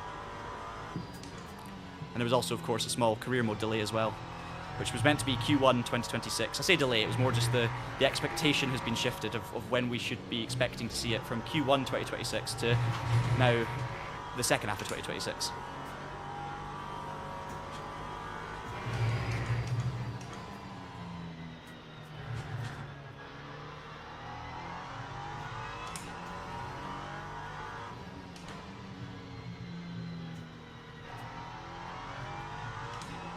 But we haven't heard anything since then.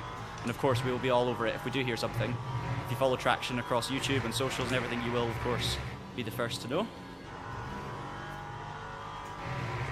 We've also got our weekly podcast as well, for those of you who enjoy hearing about sim racing gossip and news and things from the industry. We do have a Traction Control podcast, which is on a separate YouTube channel. It's the Traction Control Podcast YouTube channel, if you're interested. And it's also available on all your sort of podcast audio platforms, so your Spotify and your Apple Podcasts and all these kind of things. And we just talk nonsense about sim racing and racing games. We cover all the news, we cover the gossip, we offer opinions, and we also open the floor up. There's always community questions that we cover as well. So you guys, if you have any questions that you want the whole Traction team to answer, you can join our Discord, let us know in there, or you can leave a comment on our YouTube community post about it, and we will endeavour to answer your question in a future episode of the podcast. So there you go. We do see every single comment as well on those posts. So obviously, I'm sure we can't answer absolutely everything, but we try and answer a couple each week, and it might mean that you ask a question one week and then we answer it in a month's time, but we will eventually get around to it. So always welcome to more questions there. Yes, it's on a different channel. We've been collaborating the posts. I think actually there was a bit of an issue this week with the scheduling. So there was an episode that went out this morning. It goes out at 5 AM on a Wednesday, but I actually think now that I'm thinking about it, I didn't set it as a collaboration, so that's my bad. I might need to do that after the stream. Set it as a collaboration post, because then you'll be able to see the video on this channel too. Another fastest lap. We're in a good rhythm now, down to the 35s. Lap 1:35.87. Building up a nice gap so that when we get traffic, we can take it real easy. This new braking marker is helping a lot.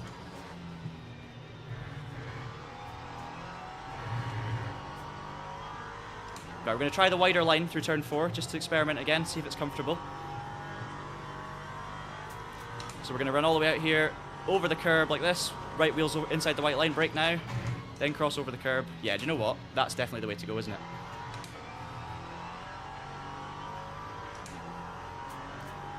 P12 LMP2 behind us. Obviously come in for some damage repairs or something. Or forgot to put race fuel in the car.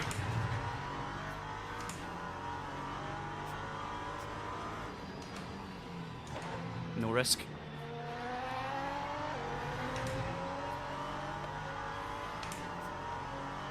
So yes, there's your turn 4 line.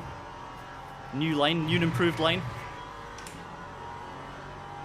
Oh, I'm glad you enjoyed it, the LMP3. Yeah, it's more like the LMP... Oh, spin. It's more like the LMP2 than the GT3 in terms of kind of how you drive it, just because it's weird. It's really weird. It's very mechanical, and it's very much relying on like old-fashioned grip, like tire grip, a little bit of aero, but not crazy aero, honestly. But you can feel everything. It's such a raw driving experience. There are no driver aids other than a little bit of kind of rubbish traction control that doesn't really do much. I don't even know if I've got... Hang on, do I have traction control? I have a bit of traction control, yeah, on this. But it doesn't do that much. And it's possibly quicker to run with no traction control if you are comfortable and the setup kind of allows it. But I'm not going to experiment with that right now.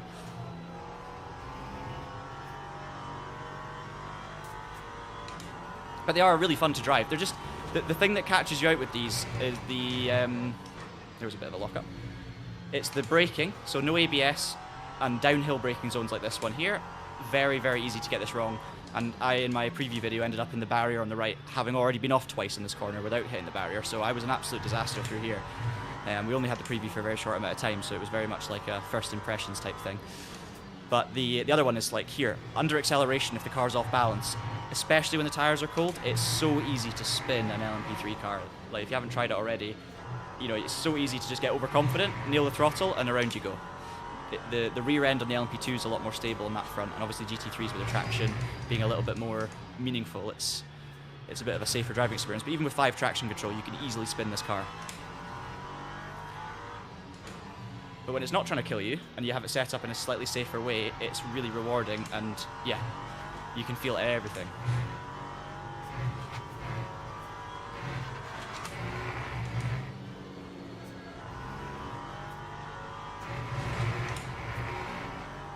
Ten-second lead. Lap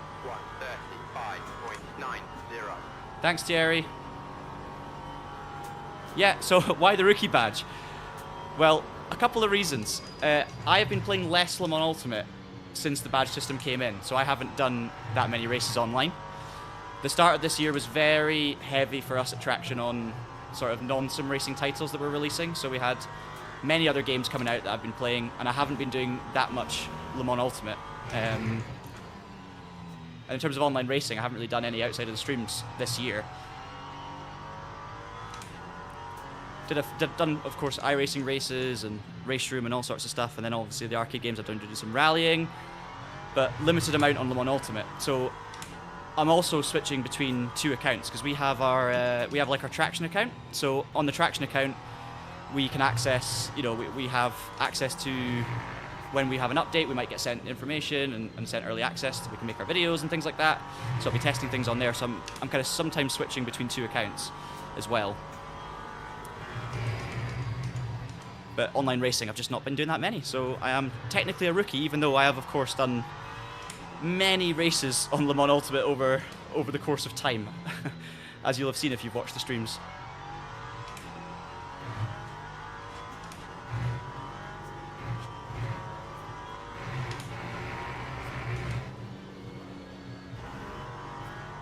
But this is technically, in terms of online racing, this is only I think this is my 3rd LMP3 race.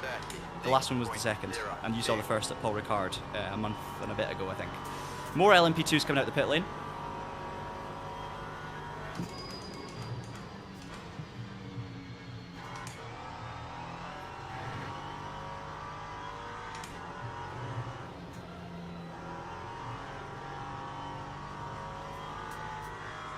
Running consistent, like low 36s though, which is good. Forgot about my new braking point. Bit too deep. Let's keep it out of the grass. Lose a bit of time, it's fine.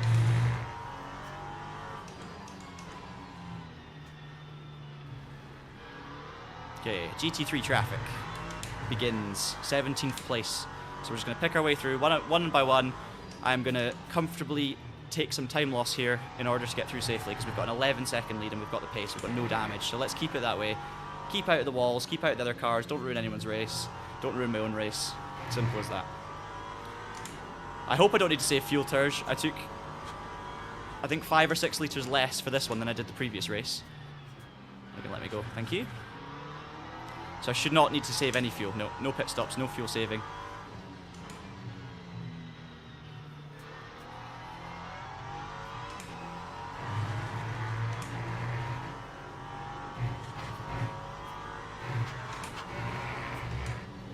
Focus. Watch the rejoin. Yellow flags. I've got to be paying so much attention to the yellows. 7.32. No, the badge follows you as a driver. I'm going to watch my mirrors here because I've got an LP2 coming through. The badge follows you as a driver across all the different classes. So it's just that because it's a new system, there's a certain number of races you have to do as a minimum threshold to get rid of the rookie badge. I don't know if, is it like 10 online races or something? Which doesn't sound like much, but you know, if you're doing 2 or 3 races in a session on a day, you need to be, you know, that's multiple days of playing, online specifically. And the badge should follow you for every class you race in, basically, yes. But it is a relatively new feature, so it doesn't take into account any of your races before the badge system.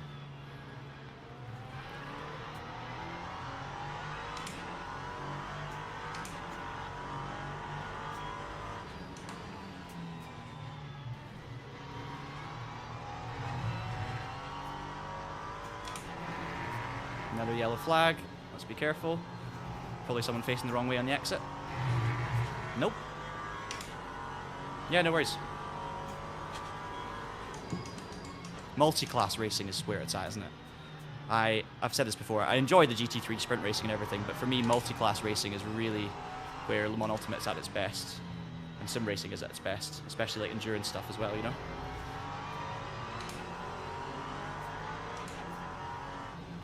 I'm sorry, Mercedes, I've probably cost you more time there by being too careful, but...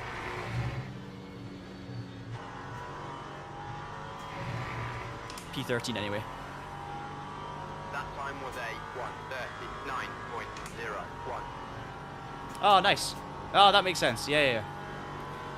I've also realised, and I can't change this now, but I'll change it after this race is finished. I've only got my chat set to top chat, so some of you may be leaving questions and comments, and I'm not actually seeing every comment coming through, so that's my bad. I apologise. I should have changed the setting. All part of that rush earlier to get the stream underway. So be careful with this Aston. So I do apologise if you've been leaving questions and I've not been answering them. It's not because I'm ignoring you. It's either because I've missed the question or I don't have all the chat up, so I do apologise. Tiny lockup. Cool.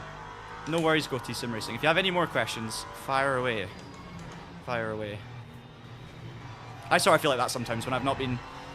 Because, again, we jump around so much in terms of covering so many different games. I'm changing hardware as well, testing different bits of hardware, testing a wheel right now, for example.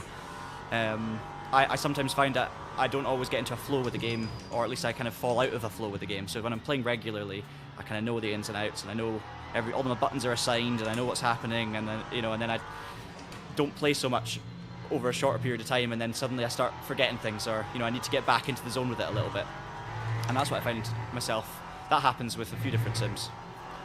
So just be careful here.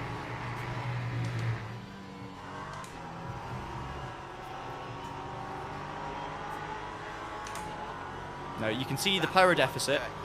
The GT3s are not that much slower than the LMP3s in a straight. Look, I'm only just pulling alongside the BMW now.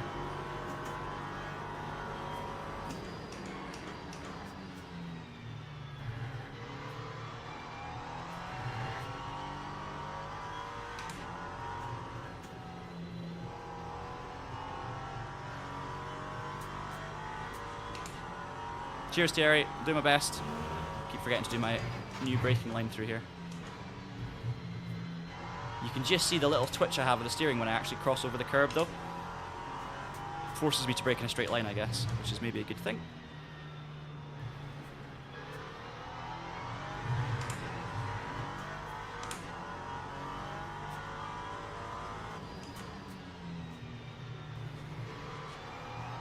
No rush to get past lap traffic today.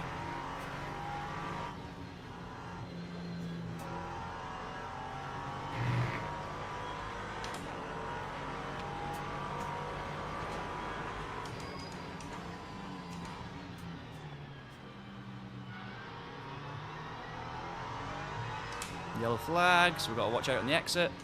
There's a stationary car somewhere here. LMP2.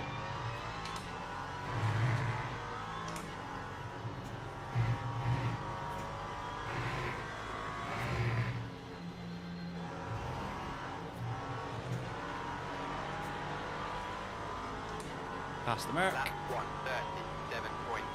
1:37.78.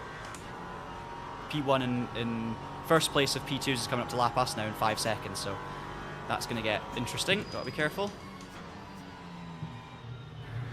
Oh, GT3 losing it. Could have gone worse.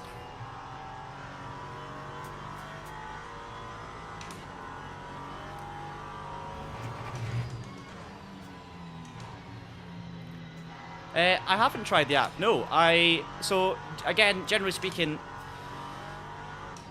the way that my computer's set up and the way that my work is and everything, I really generally focus on games as they are.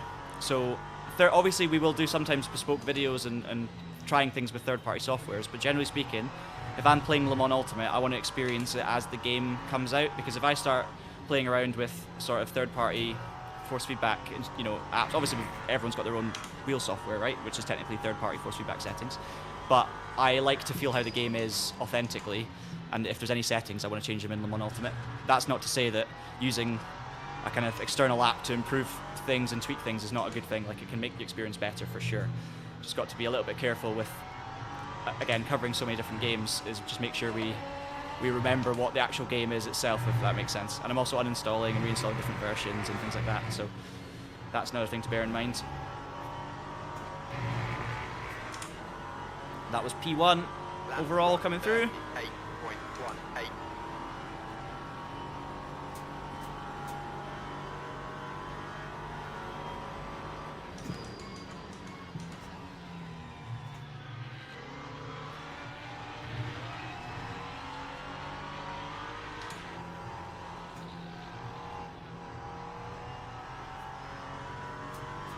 Should have maybe given that Lambo a little more room.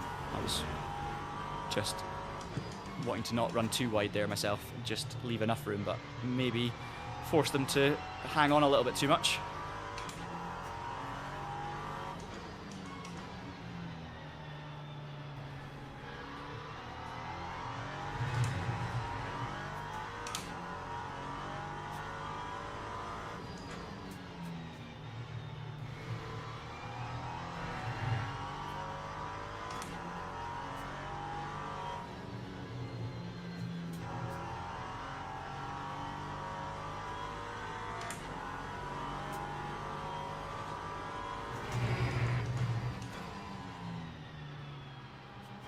Seven and a half minutes to go, guys. It's not been an exciting race, I'm aware, but 7.5 minutes away from first win since, I don't know, probably since my only online championship race, potentially, in the hypercar back in 2025. I can't think of another win since then, honestly. Just missed opportunities. Lap 1:38.25.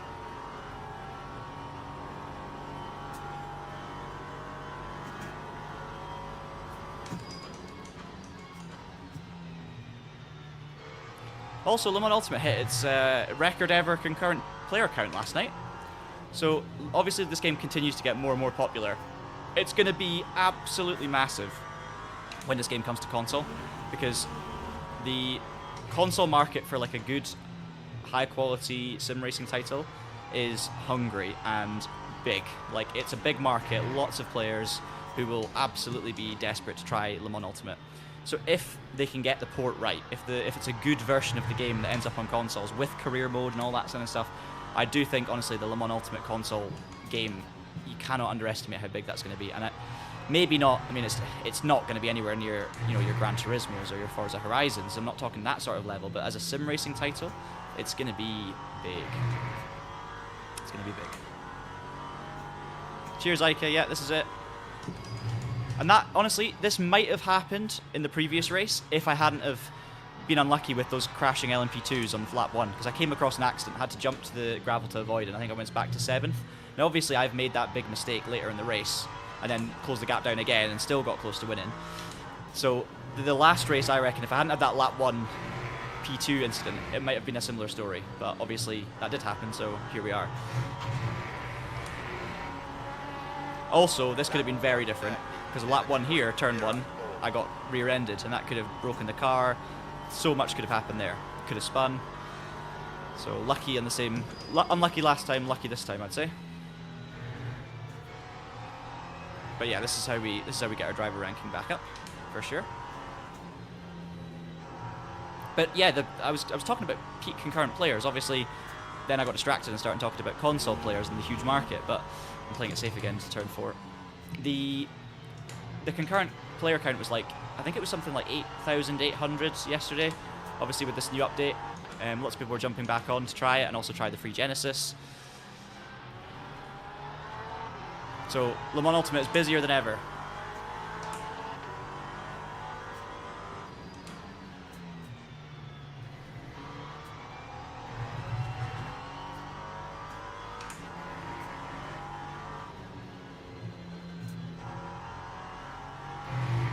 And that the graph is just going up and up and up and up over time.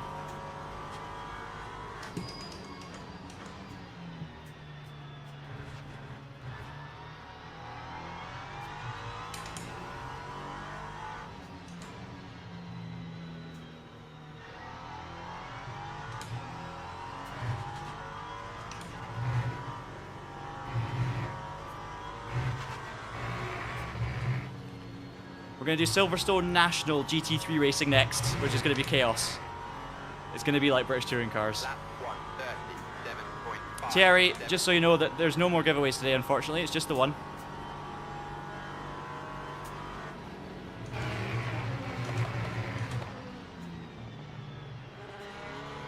Let this LMP2 go before the corner.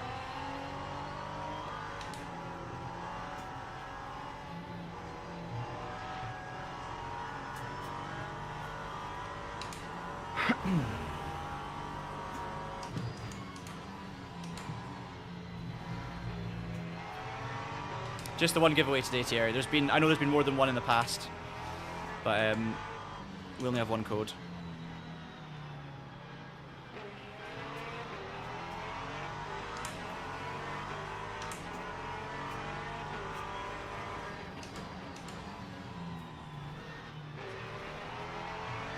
I was trying to safely get around this Corvette, but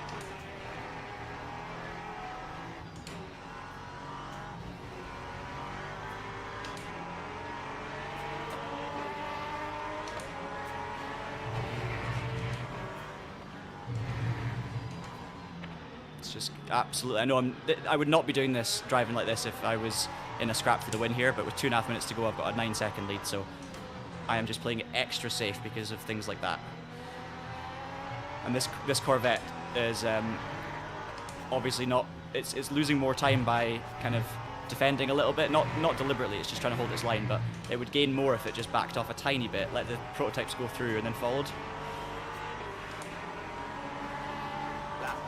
But we're through now. 2.39.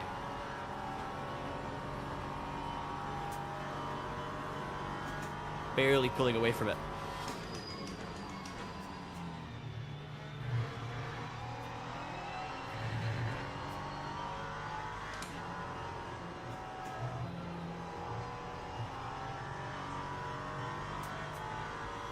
No worries, Terry, no worries. Let me read the chat again when I get onto a straight.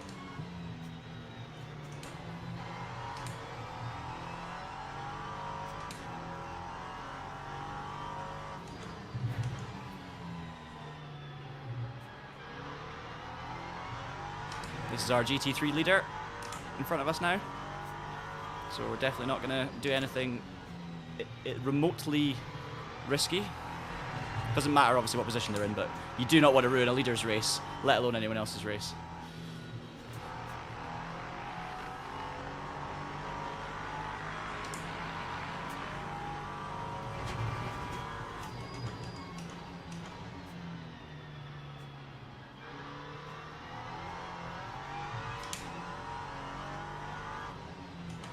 1 minute to go.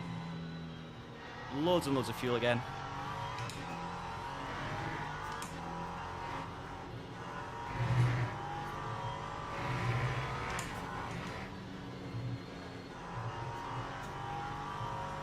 Yeah, so obviously there's lots of talk about the kind of Easter eggs. Let's concentrate with this P2. 1 lap to go. Lots of chat about the Daytona potential Easter egg, with the Daytona chicane showing on screen when he talks about Easter eggs. Obviously we put forward one in our video, which was the Le Mans Cup. As they show footage of the real world Le Mans Cup, as he's talking about, you know, more things coming in this year. There's all sorts of theories out there. Of course, the Genesis was mentioned as a potential Easter egg, and that did appear. So is that the Easter egg? Are there more than one Easter eggs? I don't know. More than one Easter egg. That was terrible English. But it's exciting to speculate. We discussed in our podcast that went out earlier today, like what's next for Le Mans Ultimate. So could it be Daytona? Could it be IMSA? That's what I would like to see. Obviously, that's all very license dependent. But that would bring some really interesting new track opportunities, new liveries. Could it be Asian Le Mans Series? Couple of cool tracks there. Could it be classic content?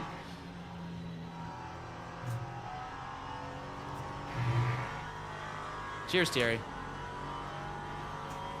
Goatee, I actually don't know. I'll tell you what, I'll look at what the fastest lap time is from this race. This is split 2 out of 5. It very much depends on... Oh. Is Paulina going to try and ruin my race? Wait.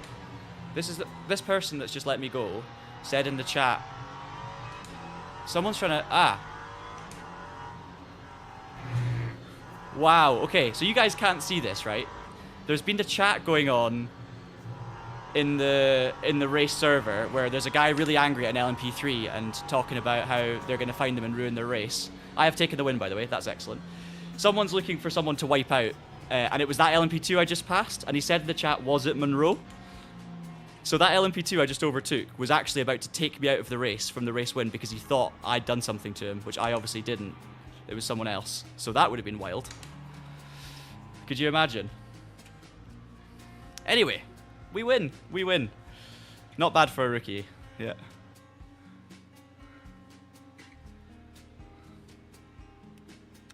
Yeah, look. So Paulina says, is obviously angry at someone, said, no words, be ready.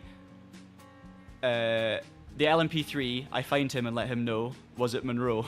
And that was literally Paulina who was almost wiping me out there. Or like thinking about it, you could see.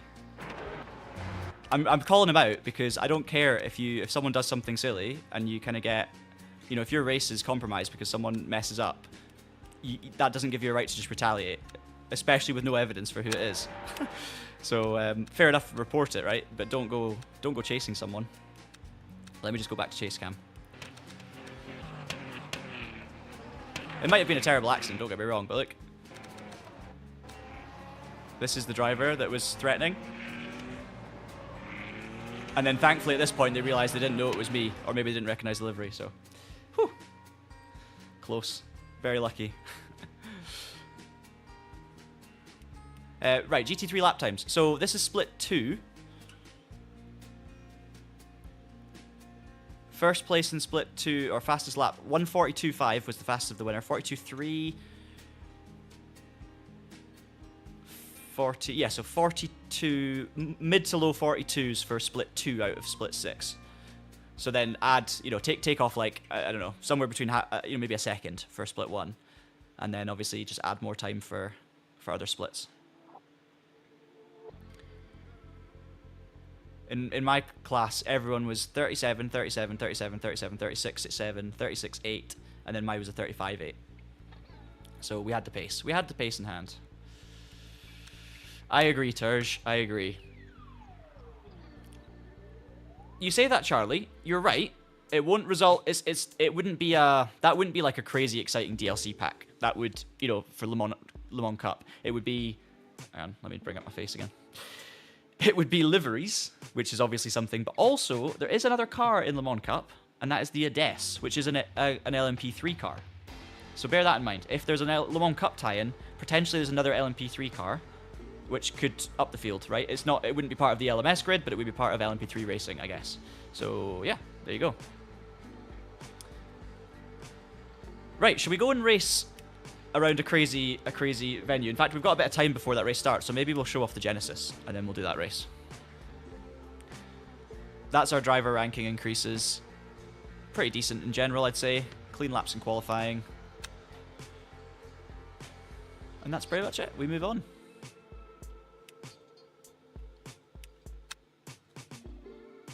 Ah, true.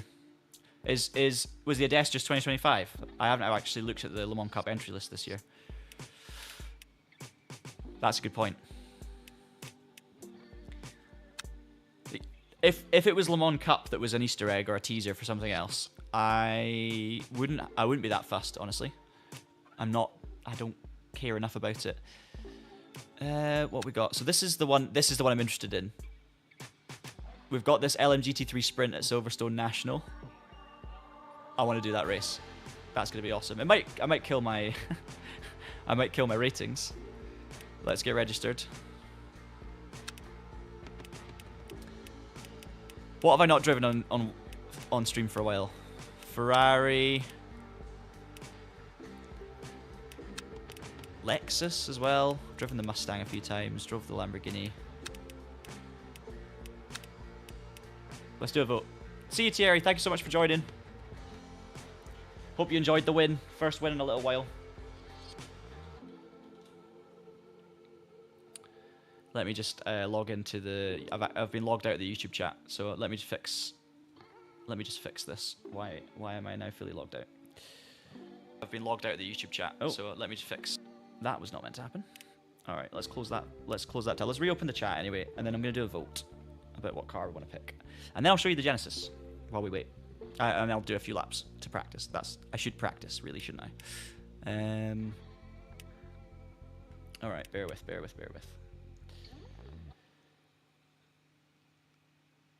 Live chat. Let's get a pop-out chat. There we go. That. You can't see any of this, so I'm just talking to myself.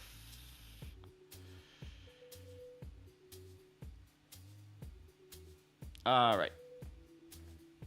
I'll read the recent comments in just a second. I'm going to start a poll. And I'm going to give you two options.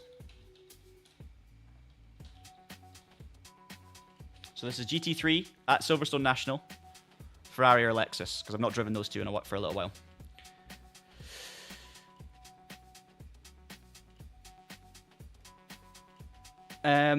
Why can I only see one option?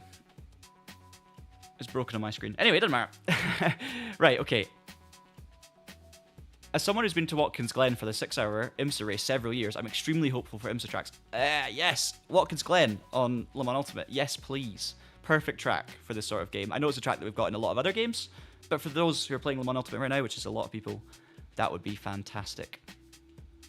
Barkeeper Mo was in the 38s, but he ended up in Split 1. Hey, like, 38s are fine. Honestly, 38s are decent enough race pace. I don't know what the fastest pace was in Split 1. But I'd like to think if I was in Split 1, if I got my rating up a little higher, I'd like to think I could keep it somewhere in amongst the battle for like the top 5 in the class with the pace I had today anyway, with a bit of practice. It's amazing what like half an hour can do.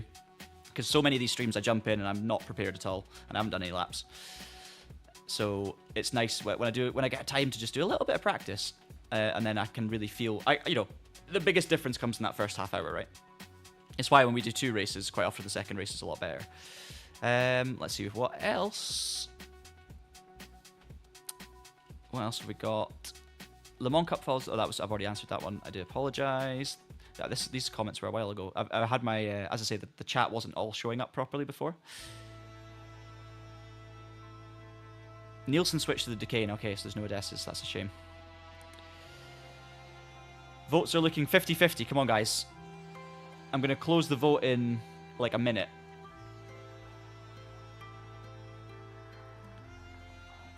The Hooded Hoax. I have about 70 races under my belt and my performance is not nearly as good. Fair. Yeah, I mean, I appreciate that, but I've been playing R Factor 2 for a long time. and I've been sim racing for a long time now. So even though I've not got a huge amount of races, I do spend a lot of time sim racing or driving. So I have the fact that I've got a rookie badge is not a fair reflection of my experience. Let's put it that way. So 70 races, if that's your sim racing experience, is like, it's not crazy at all. It's so absolutely not. Don't worry.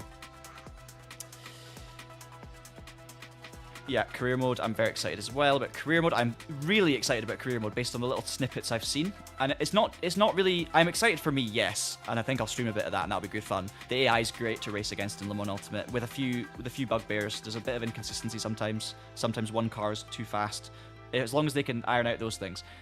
The AI racing's great, so career mode's going to be great fun, but I'm far more excited about that on behalf of everyone else, because the reality is, by the way, the Ferrari wins the vote. We've gone Ferrari.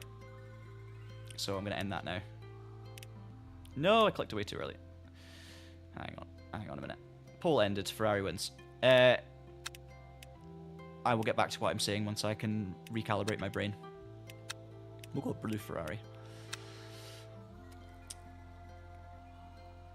Oh, what was it? Career mode, yes, thank you. Oh my goodness. I'm excited on behalf of all of the players on console and PC who do not enjoy as much racing online and want to be able to just pick up a game, play it, and not worry about the consequences. Like, playing a career mode in this game, you can afford to make mistakes. You're not going to ruin someone's day. You don't have to race at a certain time zone. You don't have to find a busy grid. You don't have to deal with people like in that last race looking for retaliation. It's like much more relaxed, so you can literally pause the game whenever you want. You can save it. You can change the length of the races, presumably in career mode. You can have your teammate take over the wheel for a stint. And do not ever underestimate, despite a lot of us who are very passionate about sim racing being huge on online racing, because it's good these days and because you can race against real people, which is more exciting and more engaging. Do not underestimate the amount of people out there that do not race online, that just race in single player, like we all used to when we were growing up, right? I love racing games growing up, and I got into this because I love racing games, not because of online racing, but because of offline single-player experiences, and especially on the likes of console. Looking at Gran Turismo, for example, GT7, there is a trophy you get if you've done a single online race on Gran Turismo 7, and something like 10 to 15% of people have that trophy, which means more than 80% of people playing Gran Turismo have never done an online race on Gran Turismo. So you've just got this massive market of people that, as it stands with Le Mans Ultimate, do not have an engaging single-player experience. Yes, you can do a race weekend, and you can race against the AI and a one-off thing, and yes, you can use AI, or you can use a spreadsheet, or a phone to note down championship points and create your own championship and fake a career mode. Yes, you can do all that, but that's not the point. There's no integrated system to enjoy an immersive single-player experience in this game, and any form of progression that feels meaningful. So having career mode tied in is such an important part of this game. It's so, so important. Oh, I've joined the session with like 3 minutes to go. Oh dear. Well, I'm going to get one lap in.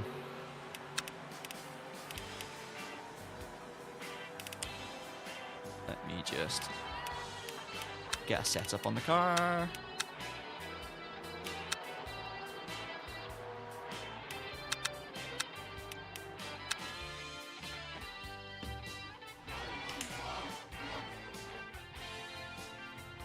Ooh, cool tires.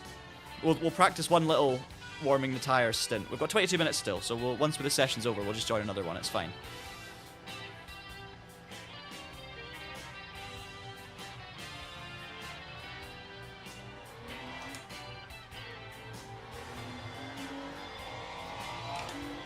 We'll leave the music on for a few minutes.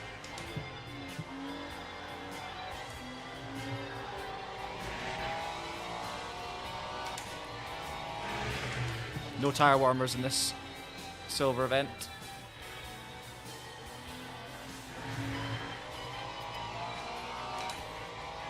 .54.4 is the fastest time in this session. Ooh, Long Beach. Long Beach would be very nice. With the Le Mans Ultimate AI, I did find that the aggression setting, if you set it to high, it's actually a bit too much. Like, I would go medium on the aggression, honestly. High is over-egging it.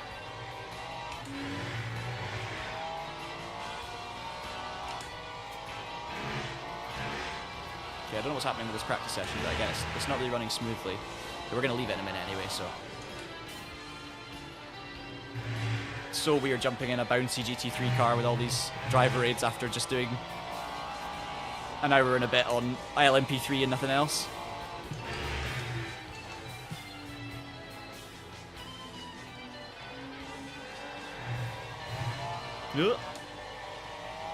If this race goes wrong and we end up out of it early, which hopefully we won't, maybe I'll jump in like the LMP2 around Barcelona and do the same race in a different class. Go in at the deep end. Ooh.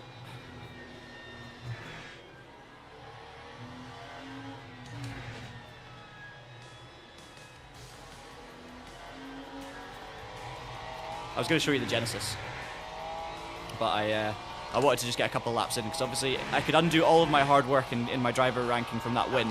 I could undo it all if I have a terrible race of the GT3, so I do need to find a little bit of pace. Ooh.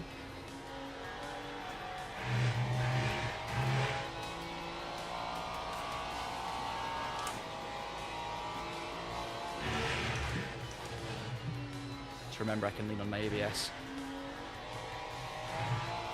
So this is Silverstone National, forgot to say, if you're new to this track. It's a very short version of Silverstone, very short lap times. Scene of my first ever race and last ever GT race to date.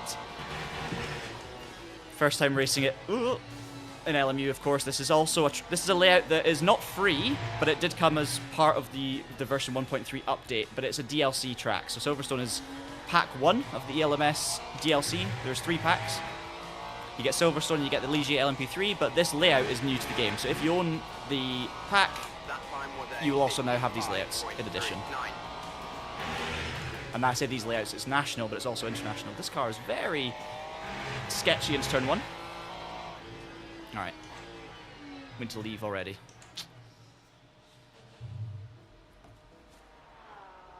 We'll also see what the signups are like for this a bit closer to the time.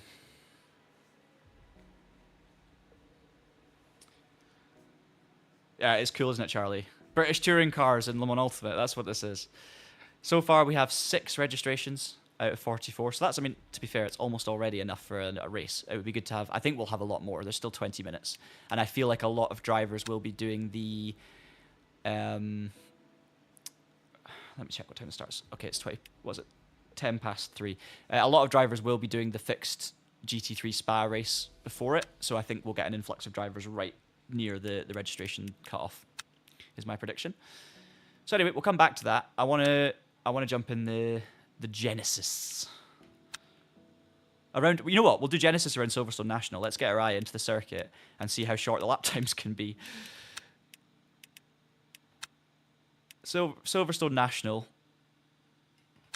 Just for a laugh, right? We're going to jump in the Genesis. I'm going to do a race, and we're going to do multi-class with GT3s. Just for a laugh. I'd see what the track's like. Sure, 15 minutes, that works. We'll give ourselves a challenge. We'll go 100% AI. And make it dry. Just so you can have a little shot of seeing what the Genesis is, and we'll get familiar with the circuit, so that's fine.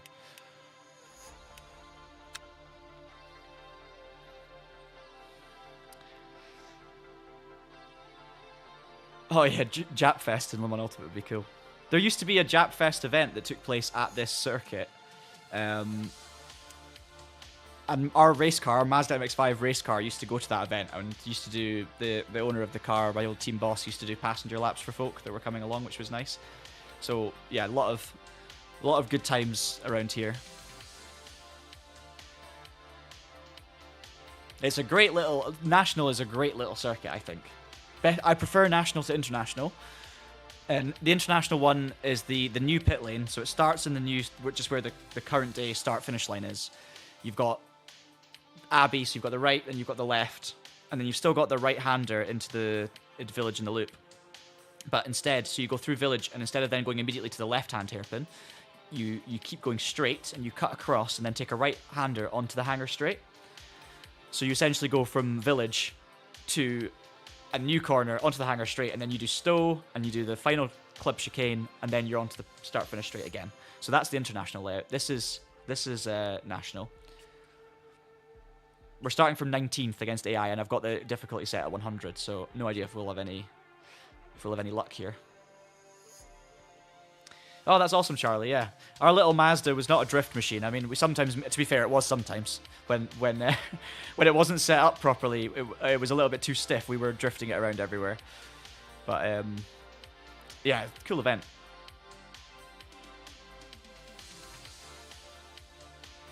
Hello, official BTCC. So, are you here, official BTCC, to watch the British touring car race that's about to take place in GT3s around Silverstone National? That would be pretty wicked. You could offer some thoughts, on an alternative car set. It's gonna be wicked. I'm very excited for the Touring Car Championship to start as well. I was gonna say not too long, but it feels like a long time. It's April, the season starts. I think is it next weekend? Not this weekend, or the weekend after? First round, I think. Very, very excited. Come on, game. I want to do some driving in the Genesis before this race. I've only got 15 minutes now.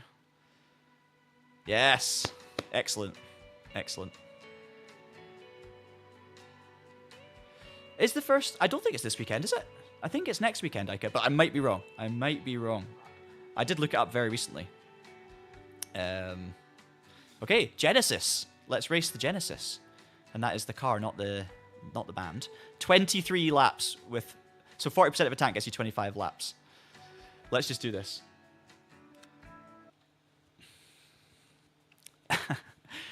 Let's see if the machine can cope with this many AI cars. We might need to do a lap or two to settle the field a little bit before the PC copes with this many AI cars. I've guessed the virtual energy to perfection. Look at all the AI; they're all 40%. So this is the Genesis. Here it is. You don't see much of it. It's just a grey. It's a grey LMDH. Simple as that. It looks a little bit like the Alpine. Sounds a lot like the BMW. Uses a twin-turbo 3.2 litre V8 engine, and it is essentially, literally, but with obviously tweaks to make it work. It's two Hyundai WRC engines together. So two straight 4-cylinder 1.6 litre turbocharged engines to combine together to make a twin-turbo 3.2 litre V8. Yes, very cool. Some rally car origins in this. Looks cool. I really, as I said in the video, I don't know if you guys have all seen that video that we did earlier in the week when this car dropped as a surprise, but I wish we had the kind of orange test livery, like the concept livery, because the Magma orange is just absolutely insane. It's so nice. But the grey livery is, I'm not a massive fan of the grey. It looks nice, it just doesn't look bold and it doesn't stand out.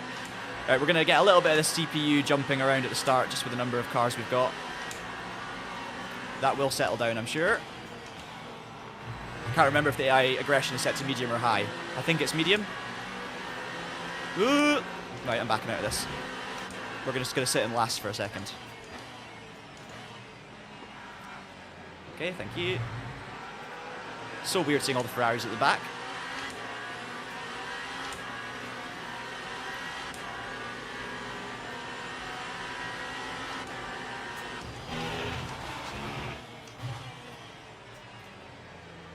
Nothing to see. Try again. Where else do you get to race like all these modern official hypercars around Silverstone National? And it's going to be multi-class. Like multi-class racing around here should be illegal. Right, progress to make. Nowhere to go.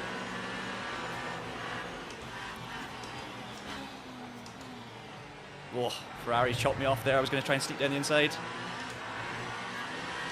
Power on.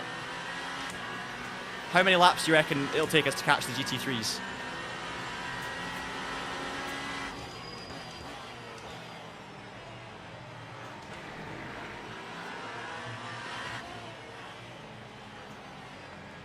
I've ended up in that gravel trap on the left before.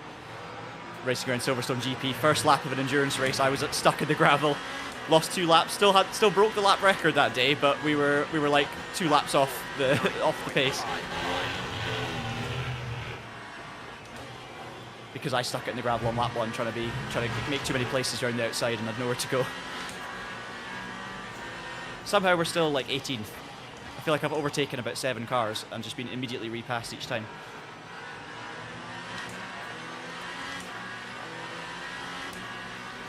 Bump draft the Ferrari.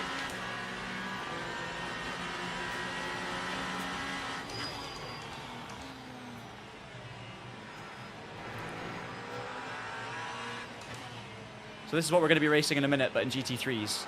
Now, I'm going to ask Motorsport Games if we can organise some hypercar Silverstone National multi-class endurance racing, just for the absolute chaos that it will bring. Reminder, guys, this car is completely free if you own the base game. So this is free with version 1.3. Nope. Nowhere to go. There we go. Porsche's going to push the Aston wide. I can see the GT3s. I think.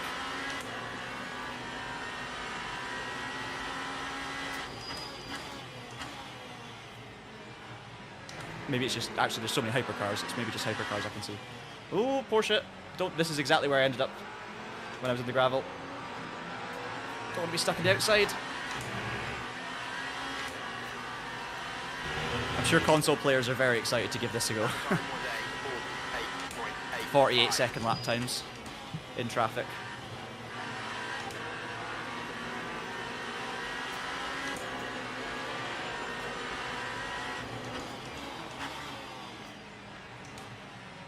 Not really learning much, but I'm having a good time.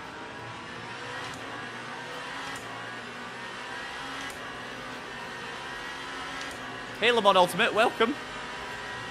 We've got Le Mans Ultimate here, we've got the BTCC here, we've got Cameron here. That's the holy trinity right there. How are you getting on, Cameron, as well? I did see you commenting earlier, but I missed the actual comment.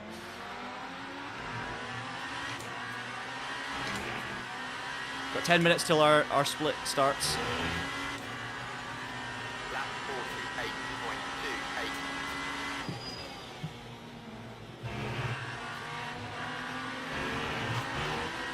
Sure, we'll make it 3 wide against the 2 French mobiles.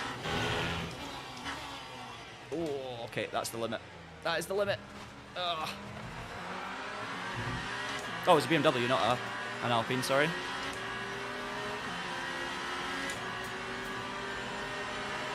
We're gonna get a round of GT3s in soon, surely. Yeah, we're in it now. You can see it up in front on the map.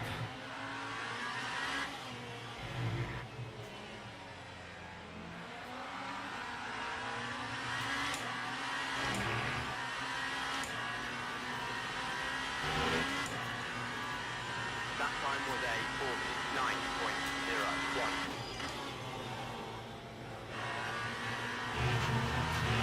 First corner is going to be the toughest challenge in the GT3, I think, and then the rest of it's just going to be like battling. So it's going to be more about, well, it's going to tank my performance, I reckon.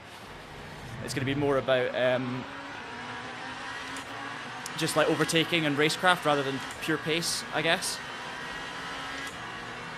So hopefully our performance is good in the race.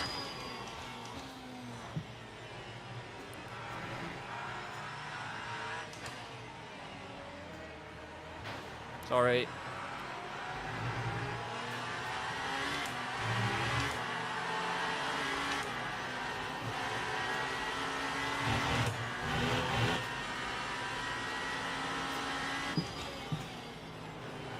Sorry. Top 10. Don't worry, I wouldn't do this in real life. I don't think anyone would organize this in real life, to be fair.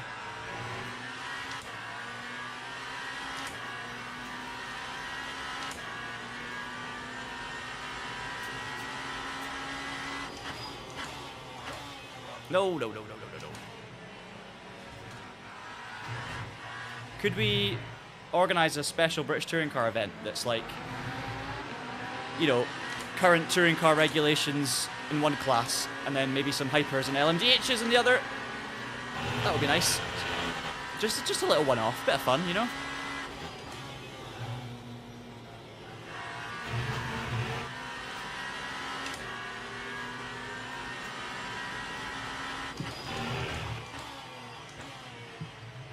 You've got like Tingram, down the inside of Ash Sutton with Jules Gounon and an Alpine around the outside of both.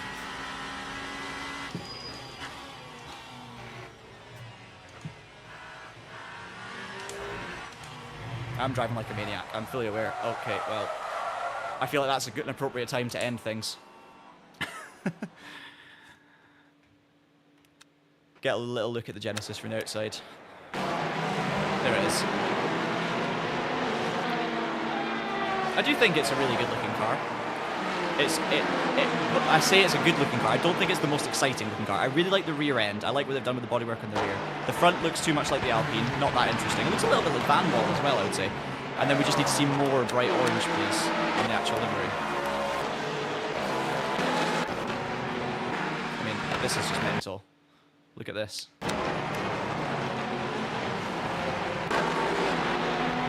I would like to see that in real life, please.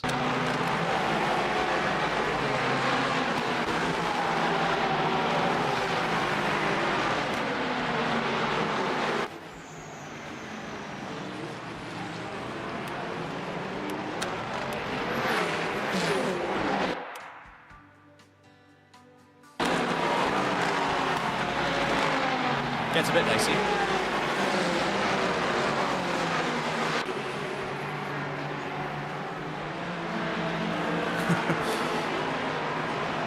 Sorry, Mustang. Alright, enough nonsense. Anyway, there's the Genesis and some crazy racing and a crash. Now we're going to do that for real online against other GT3s. So there you go. Yes, I did see that. I know Denise Pope has made a superb sort of Hyundai WRC inspired livery for the Genesis. I'm sure there's good orange ones as well.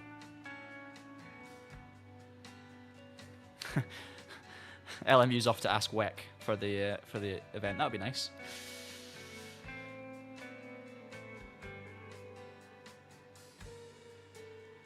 Oh yeah, interesting. Yeah, this would be an amazing multi-class race between the unrestricted LMP2s and the hypercars. That would be awesome. Very, very close between the two of them. Yeah, Denise, I wasn't sure if you'd be here as Denise, or maybe I thought there's maybe a chance that you're also Le Mans Ultimate. I wasn't sure. But either way, let's just say, love the livery. Very nice job. I haven't had the chance to download it yet, or give it a try, but it looks awesome. How are we doing for entries?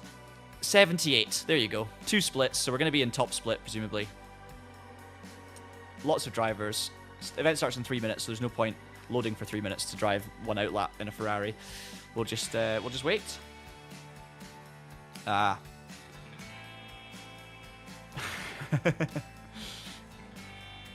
Oh yeah, no worries. I'm sure there's a spare key kicking about somewhere. No, it's a really good livery. It's a really good livery. I think the Hyundai livery would be cool in an endurance setting. I actually think that, and it's cool because it's last year's WRC livery, right? Which is the good one. This year's WRC livery, I don't understand. I really don't understand it. It just doesn't work for me. But last year's one was cool, and I actually really liked the early season livery before they launched the official one. There was like a pre-season livery, and then the proper one. I think yours is the proper one. Yeah, 44 cars. If another 10 people join, there's going to be 44 cars. I don't know if my PC is going to... It's the number of cars, I think, that causes an issue for me. Like, as I say, the graphics... FPS is not a problem. I can run really high graphics. But it's the number of cars. Is there a visible vehicle thing? Let's just make sure that's down. I know it's going to look worse having less, right? But I kind of need it for my own sanity, I think. It's that combined with something else that causes me these issues sometimes, which I'm still in the process of trying to get on top of. I just need more time to really dig into it. But I've been digging where I can, and yeah, we'll see.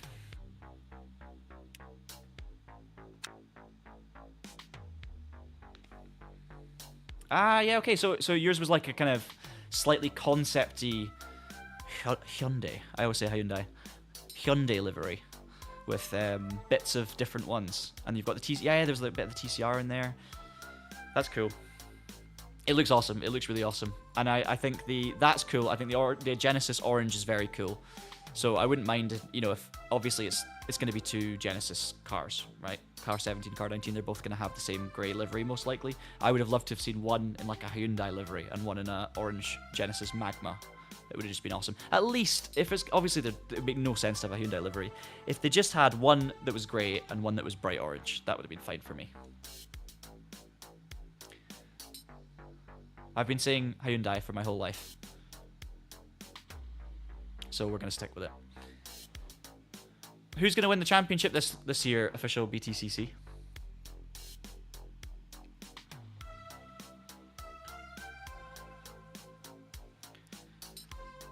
Is Ash going to be back at the front? Or is it going to be another one for Tingram? No more Jake Hill? Is it going to be Ross McGregor? It could be Ross McGregor that wins the British Touring Car Championship. Yeah. I couldn't say the word car, NY Vice, for a number of years when I was growing up. I could only say the word ca. So I was massive on Ford KAs. I couldn't describe a car, so every single car was just a ca. But at some point in the last few years, I've kind of worked that issue out. Let's go. George Boothby's going to be in this race, so I mean we're going to be top split presumably. There's 3 splits. Probably going to be top split, maybe second, probably first. We'll see. So the competition is fierce.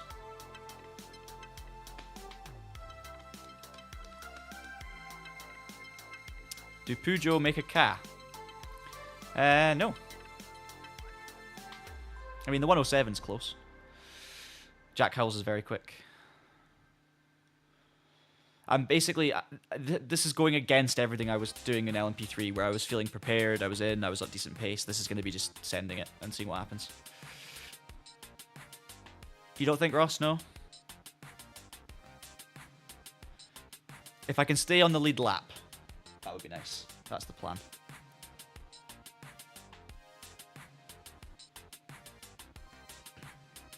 Predictions for where I'm going to finish. There's going to be 30 something cars, probably. Split will matter, so let's see what split we're in.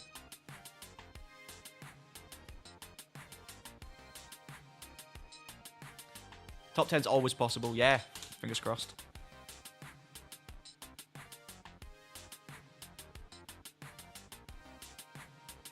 Oh, nice, Ica. Try and win it in turn 1.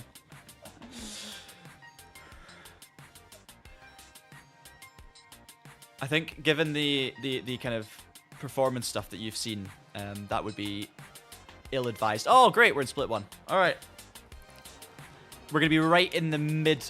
right deep in the mire of the midfield, I would guess. So that's going to be fascinating. Let me just... How long's it? Half an hour race, so fuel...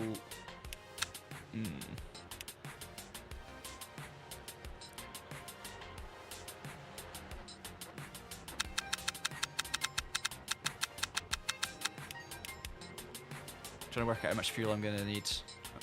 It's going to be a total guess.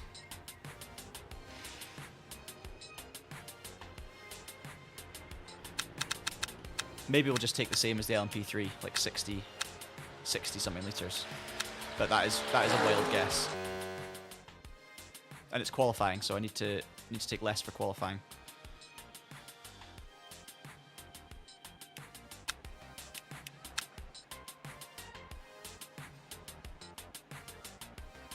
Let's do 30 litres for qualifying, and then let's pay attention, or 20, we'll do 20 litres for qualifying, and we'll pay attention to how much fuel I actually use. It's only 8 minutes.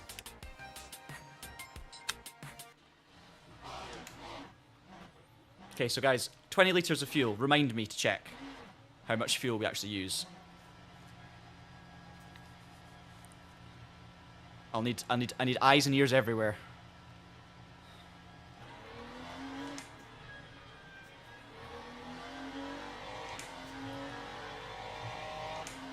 Just move the brake bias slightly forward.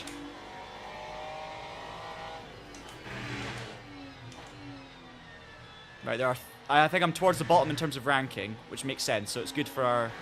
It's good if we just, you know, finish cleanly, we have a decent enough race, things are clean, we should hopefully still gain ranking, right, because we're near the bottom. But there are 30 drivers in this field, so if we're ranked 27th, don't know if that's true, but if we are, then we should, you know, we should be aiming really for like top 20.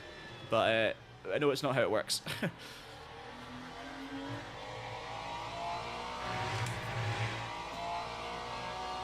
No, I've got 100% virtual energy, but that's not my fuel. So I've actually got 20 litres of fuel. I can change it. I wanted to see how much I use, so I wanted to pick a round number that was easy to remember. And it's a safe number that should get us to the end of the session without really needing to come in.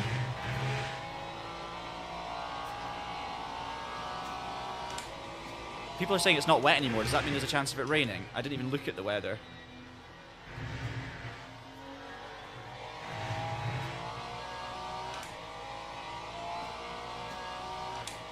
I'm getting a little bit of performance surge.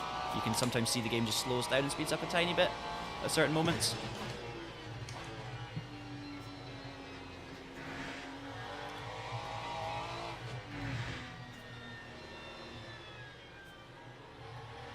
Right, so it's more than a litre a lap. We've done one full flying lap and one out lap, and we've used 2.6, 2.7 litres. It's about 1.5 litre a lap. Let's try and work out how to be faster around here in a GT3. Don't think I've ever raced around this layout in a GT3 before.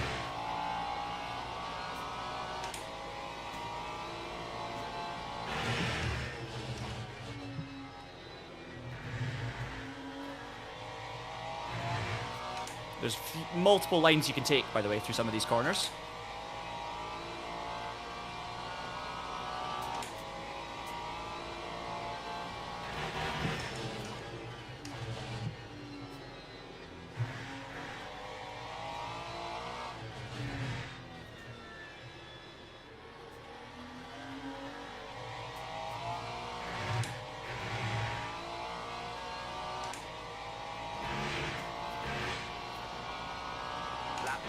Ooh, front row behind Boothby.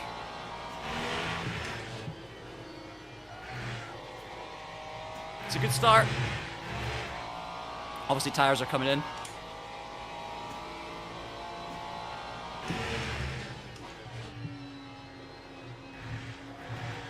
Need to work out track limits, etc.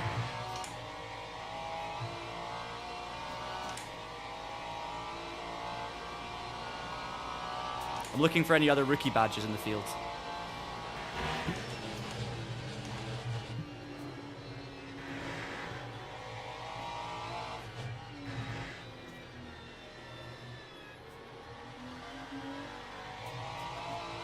Oh, a bit of oversteer.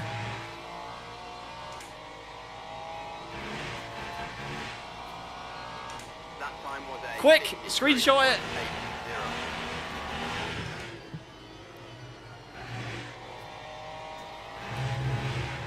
I need evidence.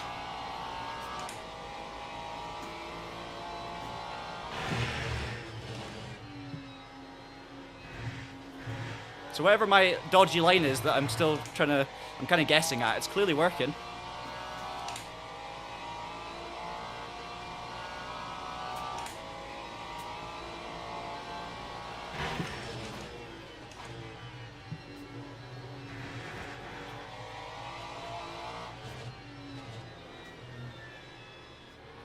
I'm not going to get pole, guys, but we're at least, like, sharp end.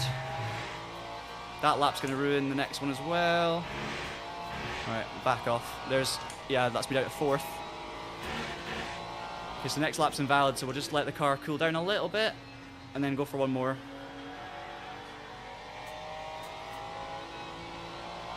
Need to decide how much fuel to take for the race, though. That's going to be a challenge.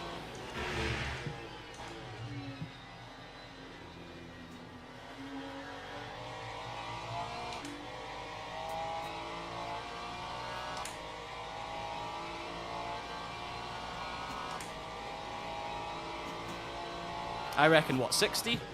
60 litres of fuel, maybe? I think the race is half an hour. Maybe I need a bit more to be safe. Right, one more attempt.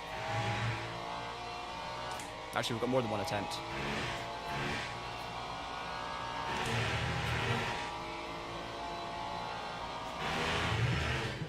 Oh! That's the snap I was telling you about. That lap's gone as well.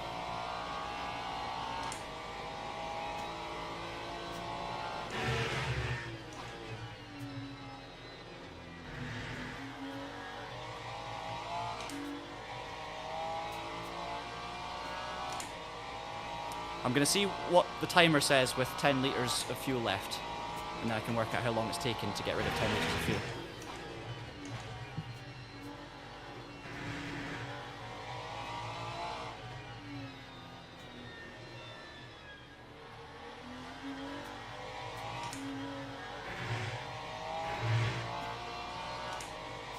It's going to be about 7 minutes. Time 54.16.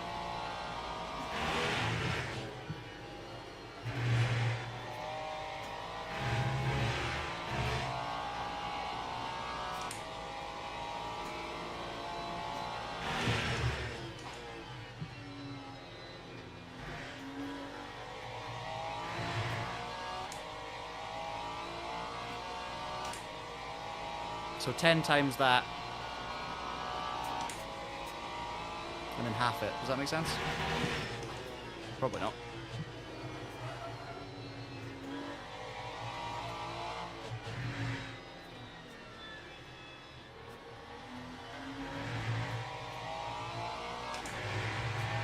It's so close. Even just finding a 10th gains us so much lap time. That time was a 53.70. Oh, that curve. Whoa. That's it. Right, if it's 7 minutes and I'm using about 10 litres and that's not safe, 70 minutes is 100 litres, so 35 minutes is 50 litres, and it's a 30-minute race. So we need over 50 litres, because there's also a warm-up lap, so let's do 60 litres. That's what we're going to go with, 60 litres. Great maths. Whew. Yeah, that car's dangerous. It's fast, but dangerous, so maybe I will take a little bit of margin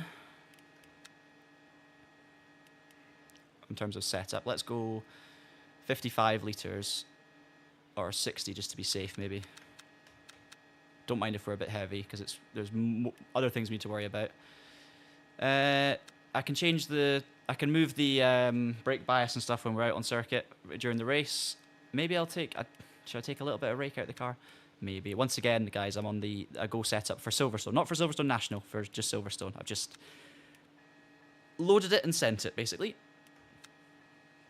So I'm going to just lower the rear ride height by 1 click, just to take down a tiny bit of rake. Probably makes no difference, and then we'll see what happens. But yeah, let us know where you think I'm going to finish. I mean, I'm 9th in qualifying, guys. I'm 4/10 off the pole. I did have pole for like 30 seconds in that session, which I'm going to hang on to forever. Teams and drivers, go to the grid. There's for no race rain start. scheduled in this race. We're starting 9th. I'm aiming, honestly, for a top 10 and top split. I would take that. I forgot to take new tyres, as always. And we're going to hope that 58 litres is enough fuel. I'm going to take 60.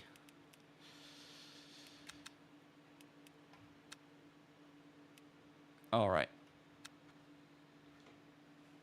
Let's see what happens. Top 10 for Ica. No idea about BOP. I don't know if we're top Ferrari. I didn't actually check.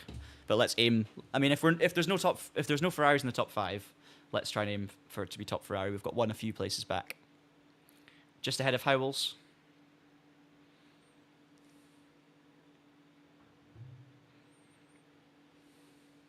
Formation lap This is going to be has chaos. started. Like, half an hour of this is going to be intense.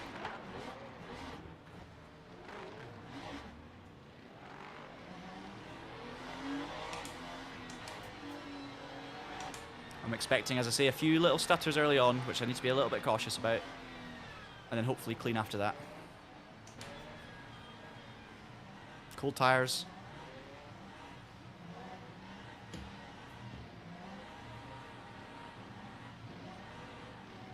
4th or 5th? Oh, you're brave, Hooded Hoax. I'm really bad in GT3s on LMU relative to other classes. I think I perform better in like LMP2.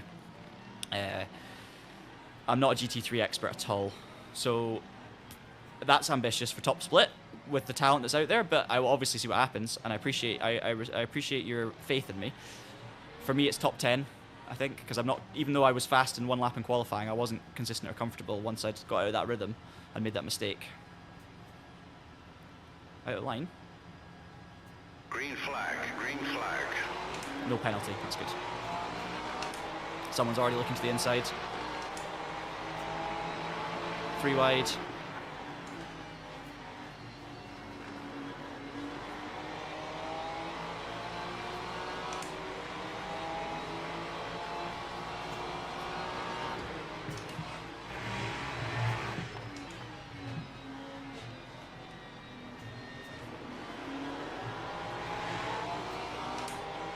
Eyes like stalks. This is touring cars now, guys. Just full BTCC spec.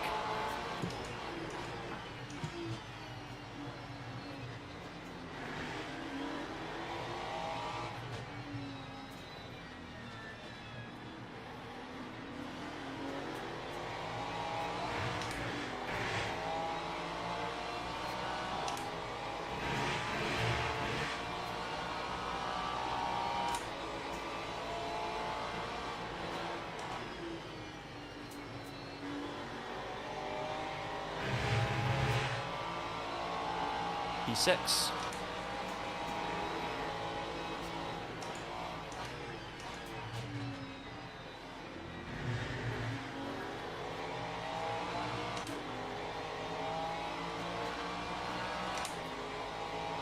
Want to be on the inside.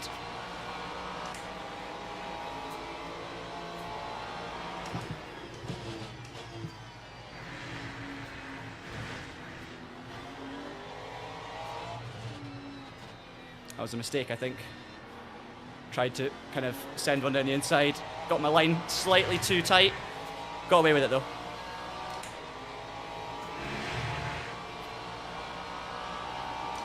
How are we going to survive half an hour of this, by the way?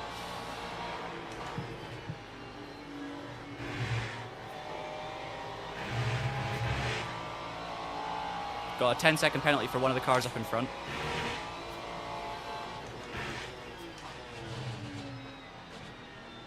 Everyone's spinning. It's like everyone's got it set up on the nose. A bit like I was almost doing in qualifying. Top 5. I'm just full focus. Full focus. Ooh, car in front. Late on the brakes. Did what I did in the last race at Barcelona. Fair play for getting out of the way though and not taking us out.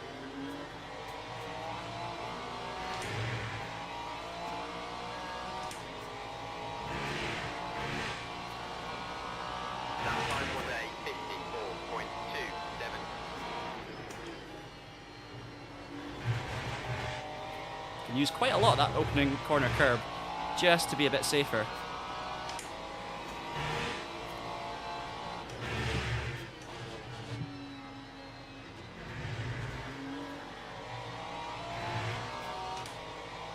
Okay, things have settled down. 1.3 second gap back to P6. Got Kadura, Howells and Gonsheimer.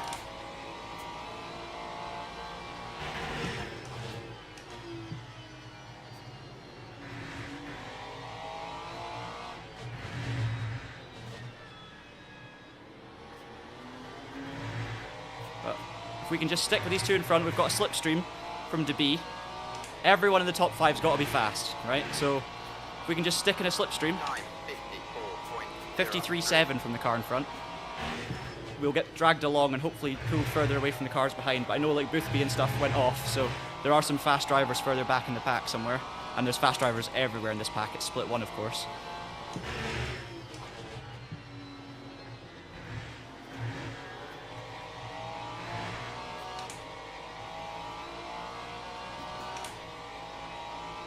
Leaders 8/10 clear of P2.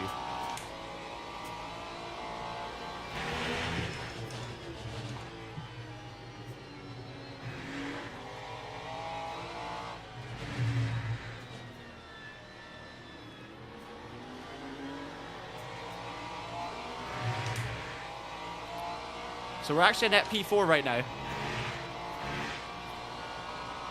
That time was a 53.79.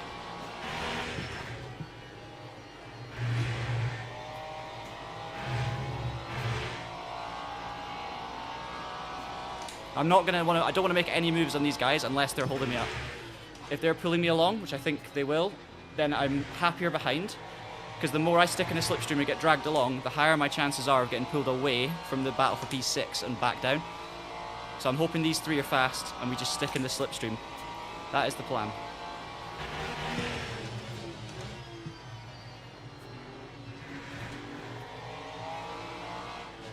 Still trying to learn my way around this track, of course. Get some experience in the combo and also work out track limits, because that's something that is still a gap in the knowledge. How much I can get away with. I've already seen a couple of warnings come up. Nothing too bad though. That time was a 53.99. Cheers, Aika. Your cover chat. You can answer any questions while I'm panicking behind the wheel.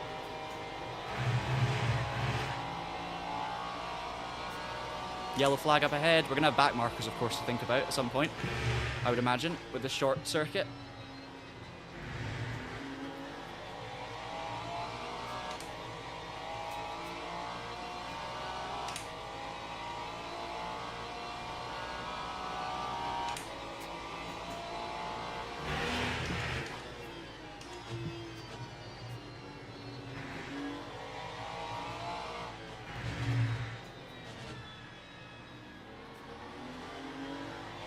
Everyone's got slightly different lines. This is why I love Silverstone. There are multiple ways of taking these corners, depending on what car you're driving, how the setup feels, and how your entry is, and you can just adapt all the time. And it does create this beautiful flow of traffic in multiple different situations. And it's the same for the main GP layout as it is for national and international, more so national.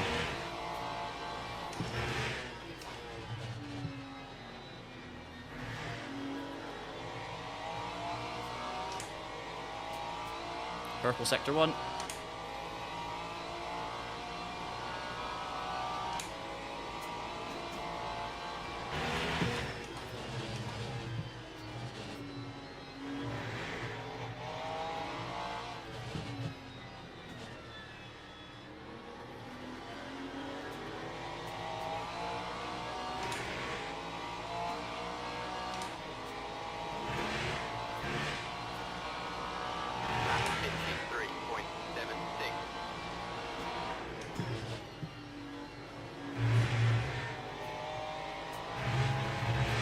We are still gapping the cars behind, just slightly. 22 minutes still to go though, so ages still to go. It feels like the race has been longer because the track layout's so short. You do more laps, of course.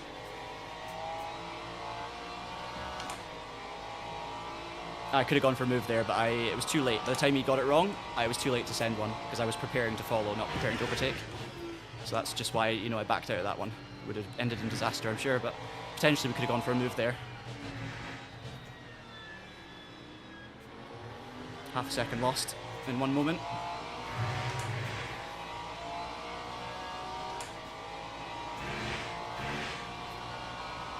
That time was a 54.42. The BMW up in front is the one with the penalty, so maybe the Merc's faster than the Beamer.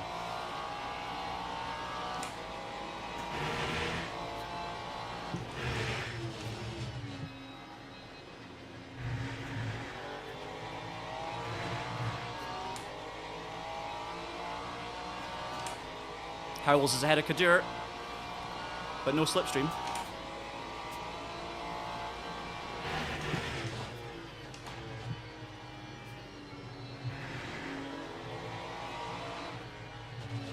As soon as I start getting feisty, we're gonna lose so much time.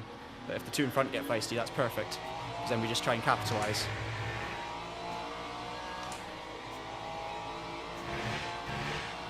I have a bit of pace, doesn't mean I have enough pace to overtake though.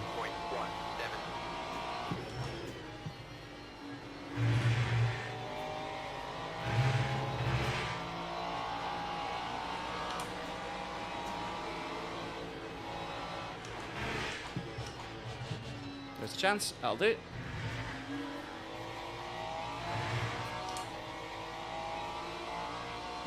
P4.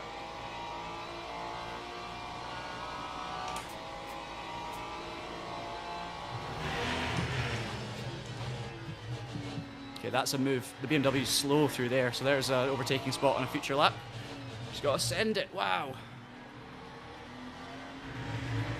Okay, you need to get past the Beamer. I know where I'm going to make the move based on that. Time 54.23. Just got to be quick enough through the corners before it.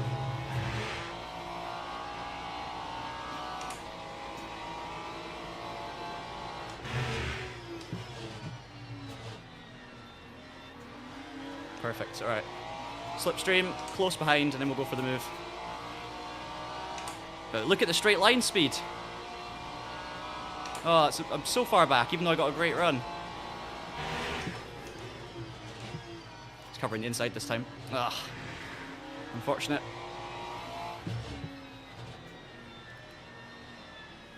Covering the inside there as well. You can't go around the outside. It's way too long. So he's defending the position. Would actually, you know what? This Beamer would benefit if it dropped behind me and the Mercedes.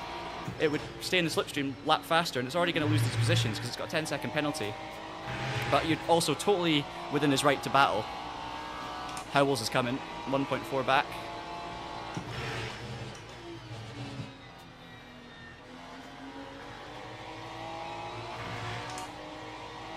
Better exit again.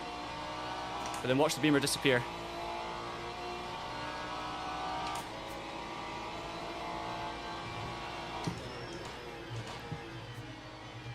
And then really park on the apex. So frustrating.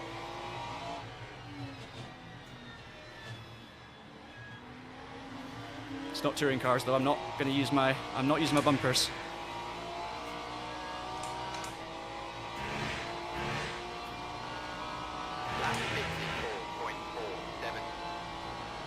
We're losing like a second a lap.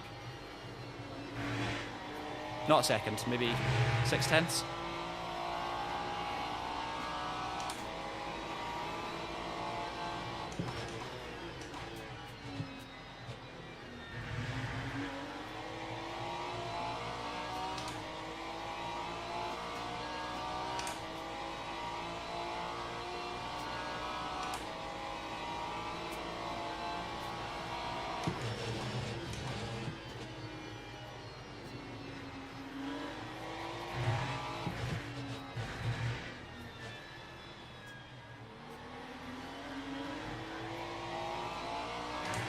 Tried something different.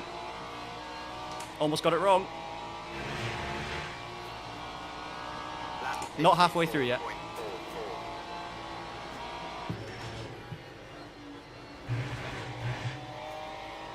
Need to force a mistake.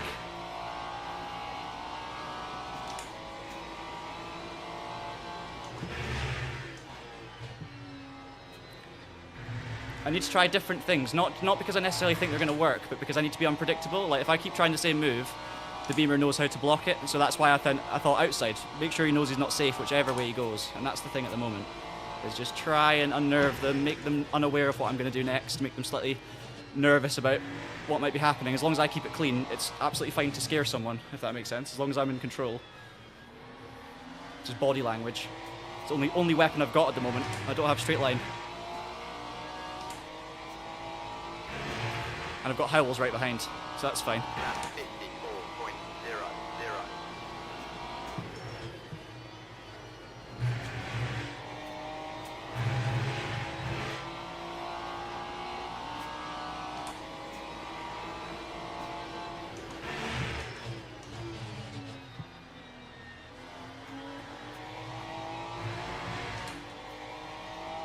Nope.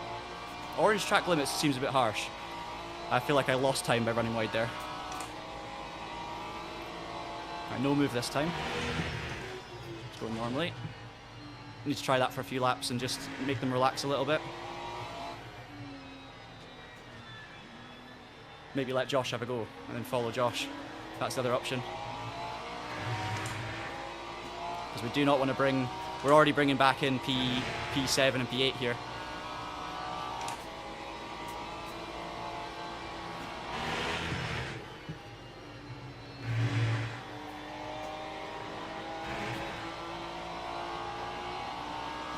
I don't mind if Josh goes past, honestly.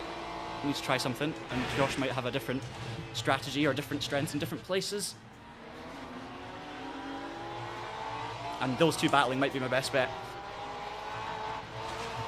Perfect example. Obviously really unfortunate. But I won from that, unfortunately, for the Beamer. Alright, Josh is rapid, so let's follow and try and work together.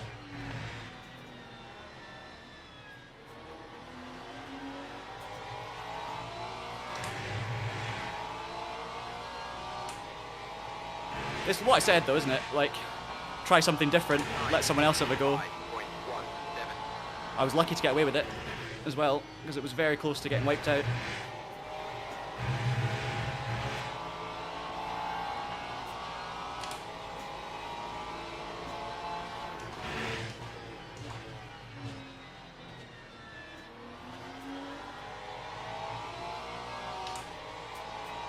Right, Josh is rapid. Follow Josh, take the slipstream. If I'm quick enough to keep with him, then I'll think about a move much later on, but not right now. That's the idea. Lap traffic.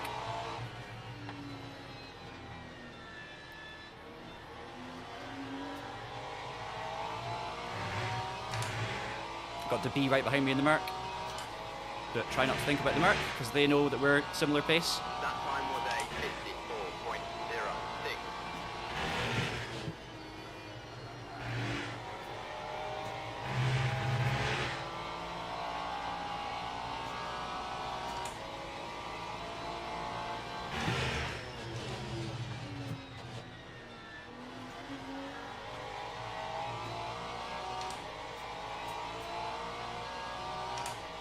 Yeah, hopefully we can drop the Merc. Fair play, by the way, to the back marker who was on the inside. Didn't try and drive out the way, just hit the brakes, stayed still. That's exactly what you should do. Okay, Josh's got a mistake in him. That's good to know. Bit of bank that one in the memory. I've got a mistake in me, because I've messed up that corner. A couple of tenths given away. When you follow too closely, it's difficult to open up your line in the same way, because you're kind of like being careful not to run into the back of the other car, so you sort of compromise what you're doing a little bit, and then get a bit impatient, I think. Traffic could help us, of course. If I do get an opportunity, don't get me wrong, to pass Josh, I'll absolutely go for it. But I just wanted to settle down into rhythm first, because if I get past him, if he gets caught in traffic or makes a mistake too early, of course he's then going to have my slipstream, and there's every chance we keep swapping and losing time. So make the move if the opportunity arises, but we don't force it until later on.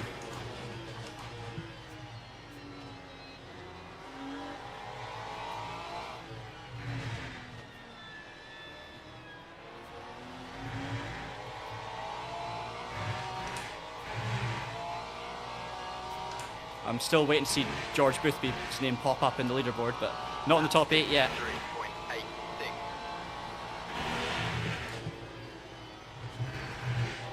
It's going to be wide, just going to let it happen.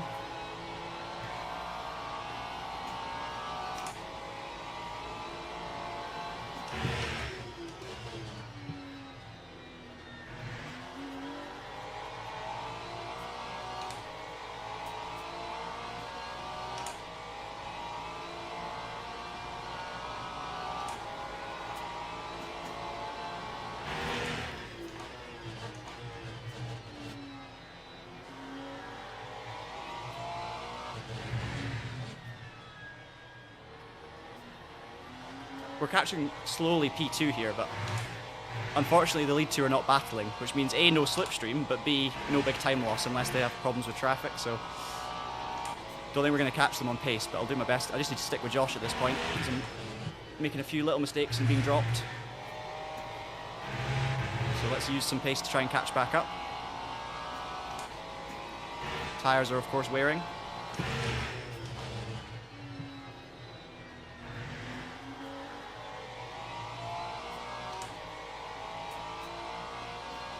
Yeah, okay, we're 1.5 ahead of the Merc, so that's fine.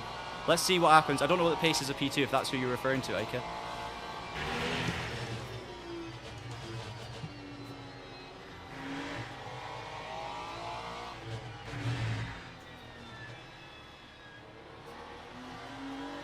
almost our fastest lap of the race. That was a good one. Leader's 54.2, then 54.2, 53.7, 53.8.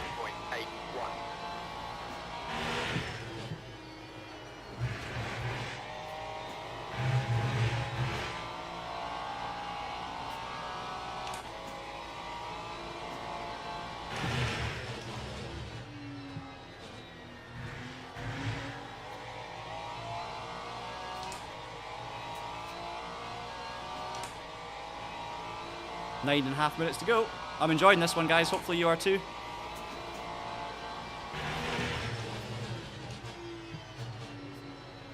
Great track for this sort of racing. Like, so much fun. Just not what they do in real life for understandable reasons, but just great for enjoyment. Right, we're finally going to get a 0.6 here. 53.67, there you go.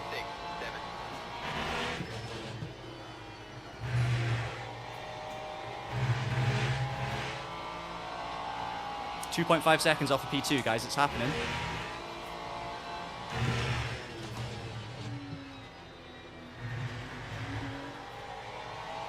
Just this Ferrari needs to get out of the way. 1.8 behind P2. Come on, Josh.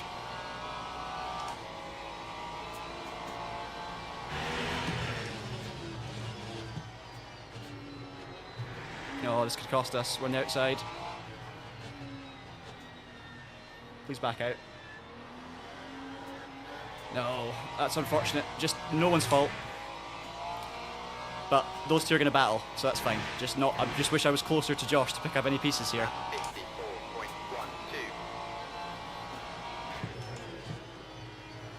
That's not going to help.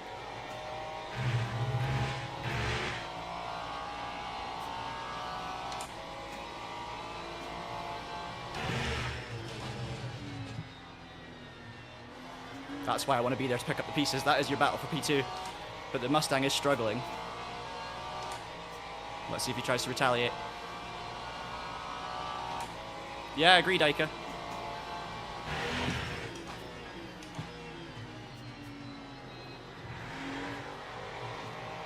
Mustang's very slow. Wonder if they've got damage or short on fuel, maybe?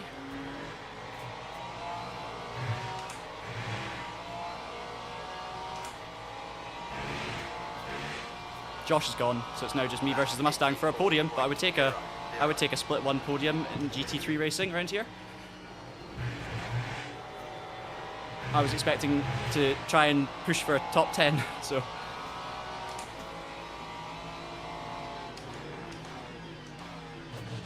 Yeah, it's fuel saving, I think, for the Mustang, to be quite honest with you. We'll take another yellow warning. Got a tiny bit in the bank.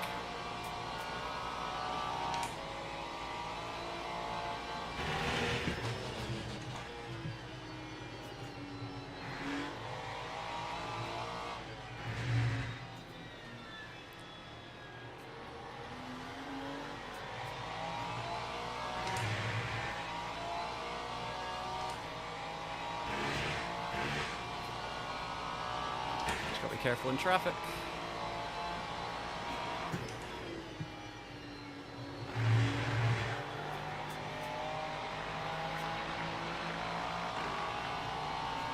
Thank you, Lexus. Please back out. Thank you.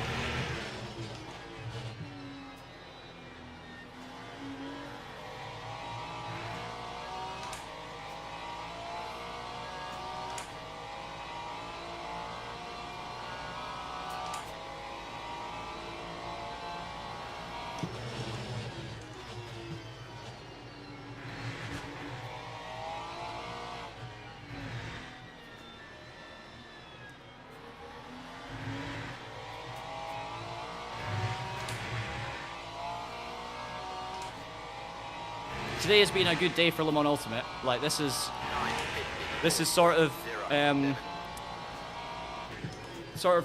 reminding me that the road to gold thing that we were doing before is achievable. Like the results are good, just with a little bit of focus and picking out, you know, decent combos and just being a bit cautious and getting through it safely, suddenly, you know, we're having some good results, having some good racing.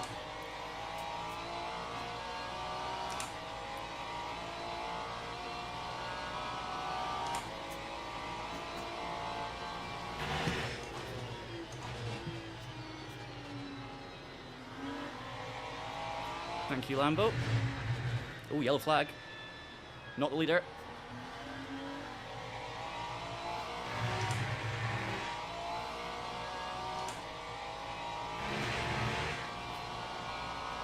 Lap 54.09.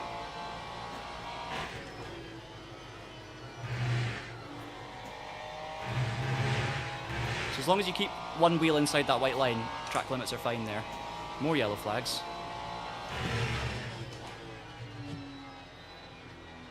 I'm just using, basically, in terms of lines for the corners, I'm using the same lines as I used when I raced the Lotus around here.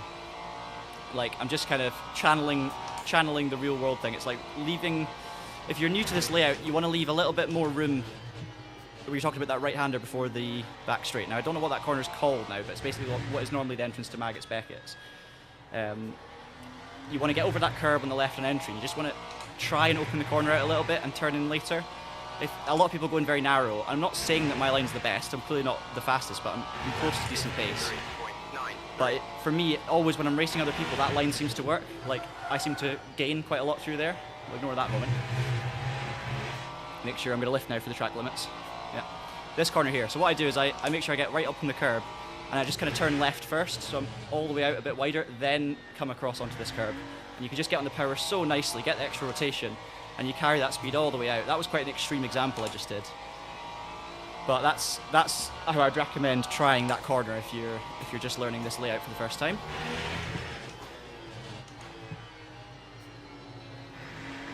It's also good for racing because when you're in a queue, generally people tend to park on the inside to stop sort of a big lunge, and that's where you can really, as long as you've got no one right behind you that's going to send it down the inside, if you've got space behind you, go out wide, arc back, and then focus on your exit. And then you can just be a bit more brave into Luffield and Brooklands.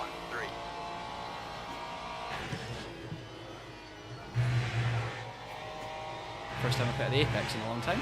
2.5 minutes to go. Still on for a P3. Boothby's up to 5th all of a sudden. That caught my attention.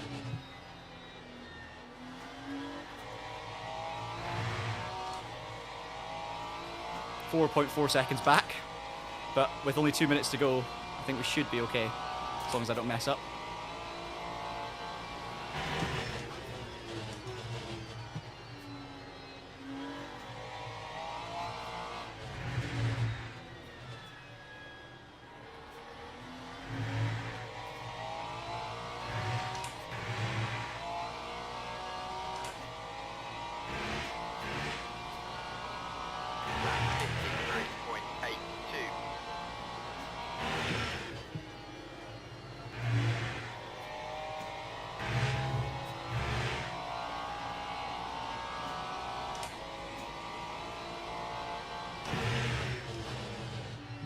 The difference with someone like Boothby is he could do 53.6s on like every lap. So for the rest of us, it's like, oh, on a really good one, you do a 53.6. Maybe on an average clean lap, you do a 53.8 or something, 53.9. Boothby's like 53.6, 53.5,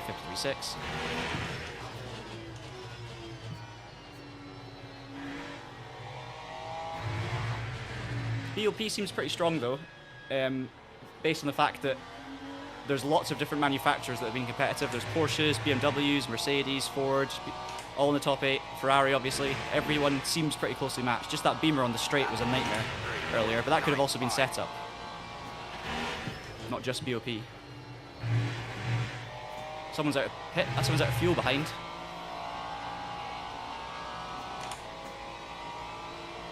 Two laps to go.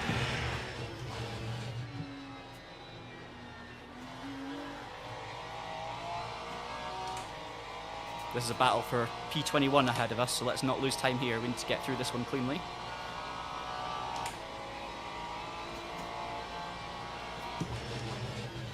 I've seen a question about real racing makes you a better sim racer as opposed to sim racing makes you a better real racer. It's 100% both, though.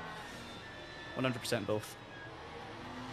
I sim raced first, so sim racing made me a better racer, or a faster driver, let's say. It didn't necessarily make me a better racer, it made me a faster driver.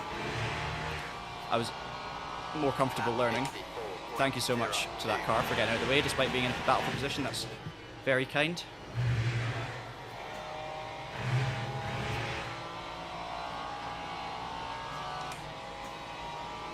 Let's be very careful here, because we don't know where they're going to brake.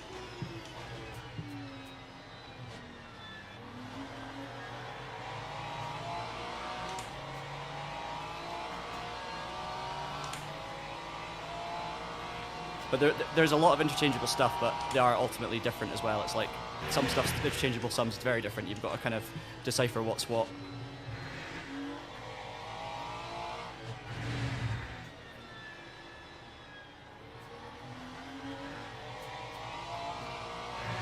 Hey, podium! That is... I'm prouder of that podium in the top split of GT3 with 3 splits than I am with my win in LMP3 earlier, because that was much more competitive in terms of the field I was up against, the best drivers in the class, 30 cars as well. Like, that's a good one for me. I'm really happy with that. It's possibly the happiest I've been with a GT3 race on Le Mans Ultimate, so happy days.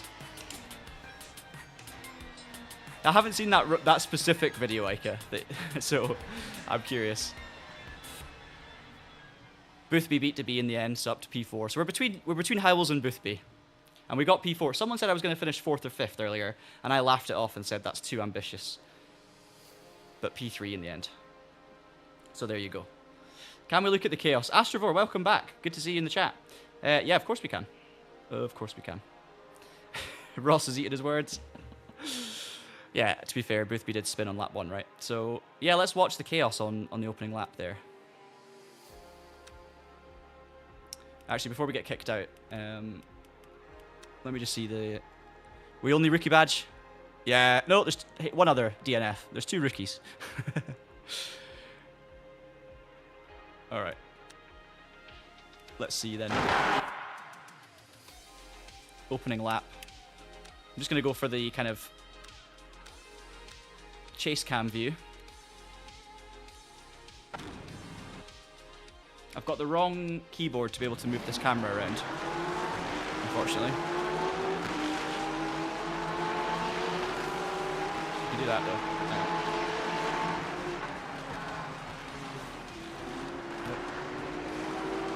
I'm trying to get a good view so you can see, but then I forgot I need to click off. Stop moving. There we are. Alright. So let's have a look then. So where was I at this point? Like 9th or something? Let's go further forward.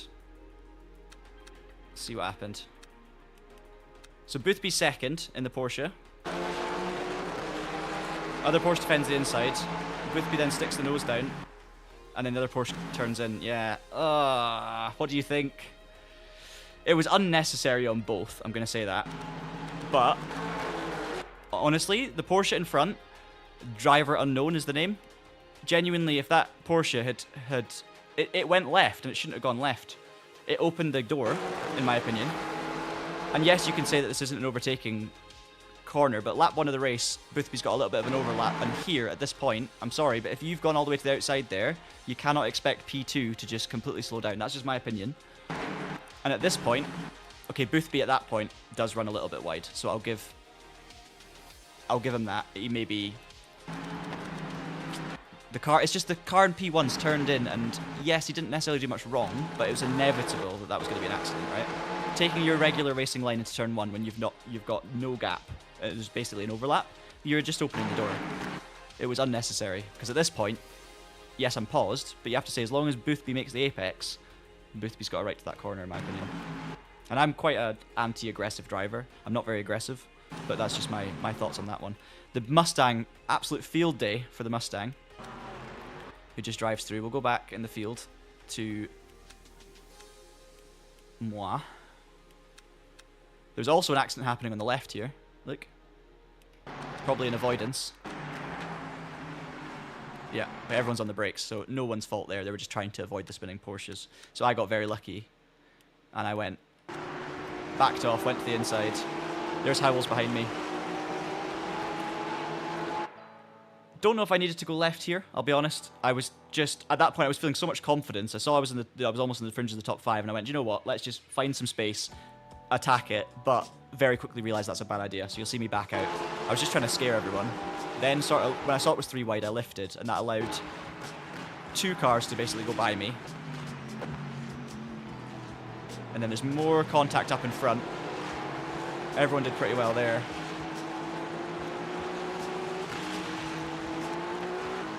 Now, what else happens? Leader's gone wide in the Mustang.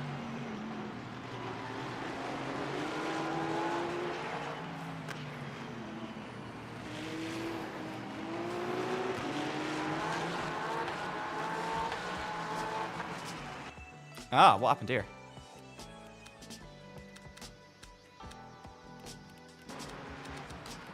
Just on his own? Oh no, I've clicked away. That before.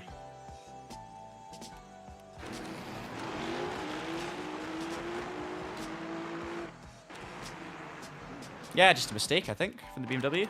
Very easy done. It almost looks like there's contact, so I wonder if there was a bit of netcode there, but I mean, it very clearly in his own space. On the replay, at least. So that was that one. And then, yeah, at this point, we're flying through.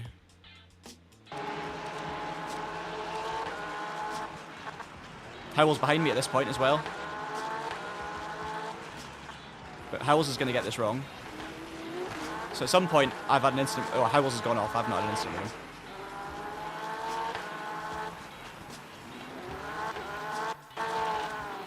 So I'm just kind of going through quickly. So there's another spin in front. Ah, I've clicked off it again. What a nightmare. Right. When did Howells go wrong? That's what I want to know.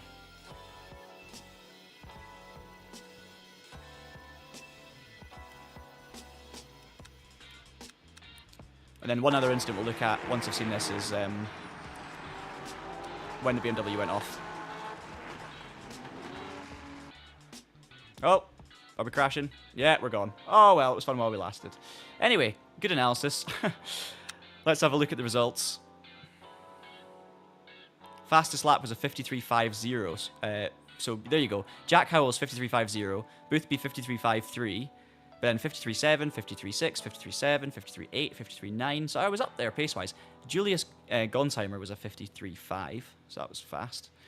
Let's just check the ranking breakdown, because we should get a lot from this one, to be honest. Expect to finish 20th. Weirdly, we got no impact from expected to finish 20th, even though we finished 3rd. Which is interesting.